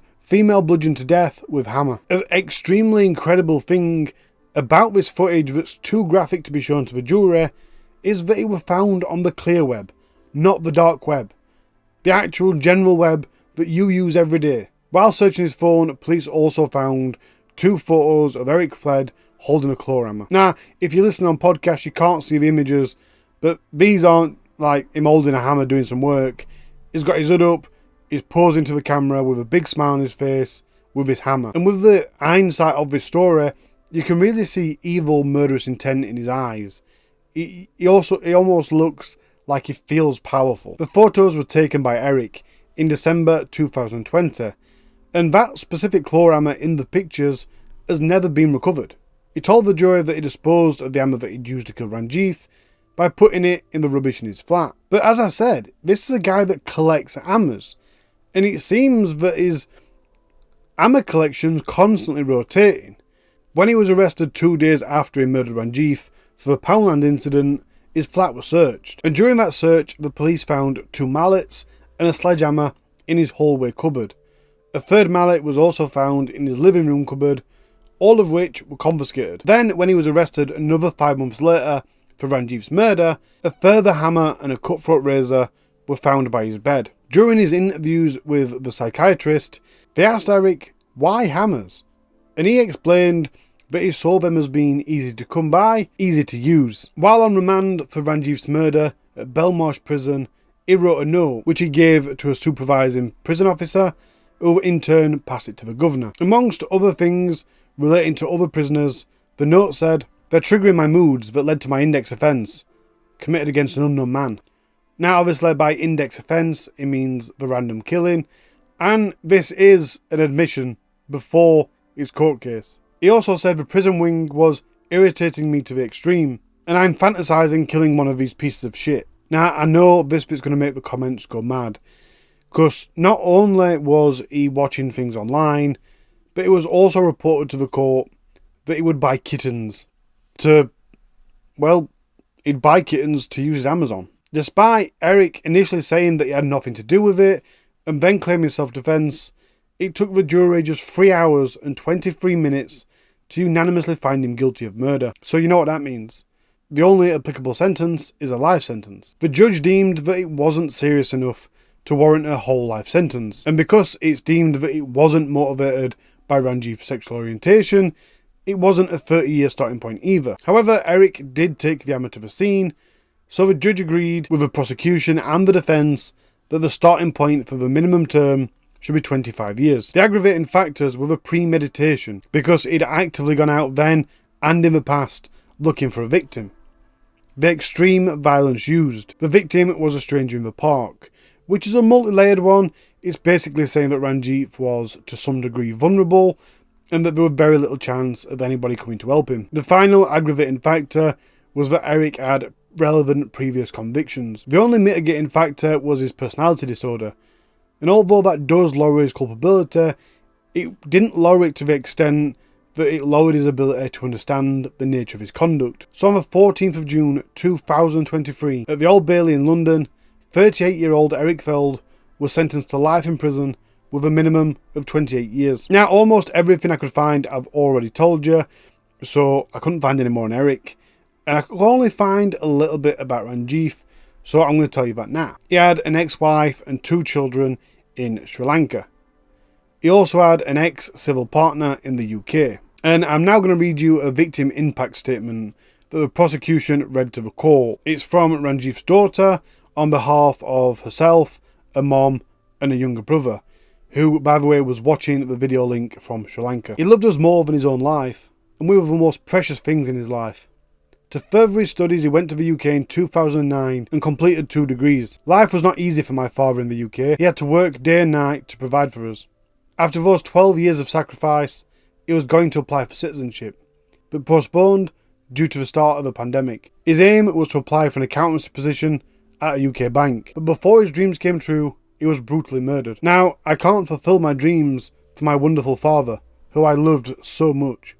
He was a very kind person, respected and treated all people equally. We miss our father every time we see his photo. We miss his calls every night. We want to tell him how much we miss him. We would sacrifice everything just to see him one more time. Another part of that statement said, he was a senior bank manager in Sri Lanka, a very accomplished athlete who won gold medals. She also described him as her best friend. His former civil partner said, this was such a cruel and cowardly act on a gentle and kind man who was just chilling in the park. And that's all I've got for you. Sorry, it's a short one, another short one. It's a very recent case, so there'll probably be more information come out in the future, and maybe not. You know, it wouldn't surprise me because of the way Erik Feld is, that some TV documentary don't take it and run with it. Which, to be fair, I'm very sceptical of them anyway. They seem to portray things to fit a narrative. And I have wrote a massive rant about the way that this case has been portrayed by both the police and the media.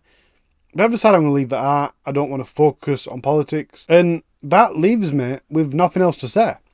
Because there's not very much we can learn as individuals about this case. There's nothing we can learn to protect ourselves. Although it is incredible to me that in hindsight, this seemed so inevitable. He told a psychiatrist that this is what he used to do. Were it not then foreseeable that he might do it again in the future? Now, I'm totally pro-freedom.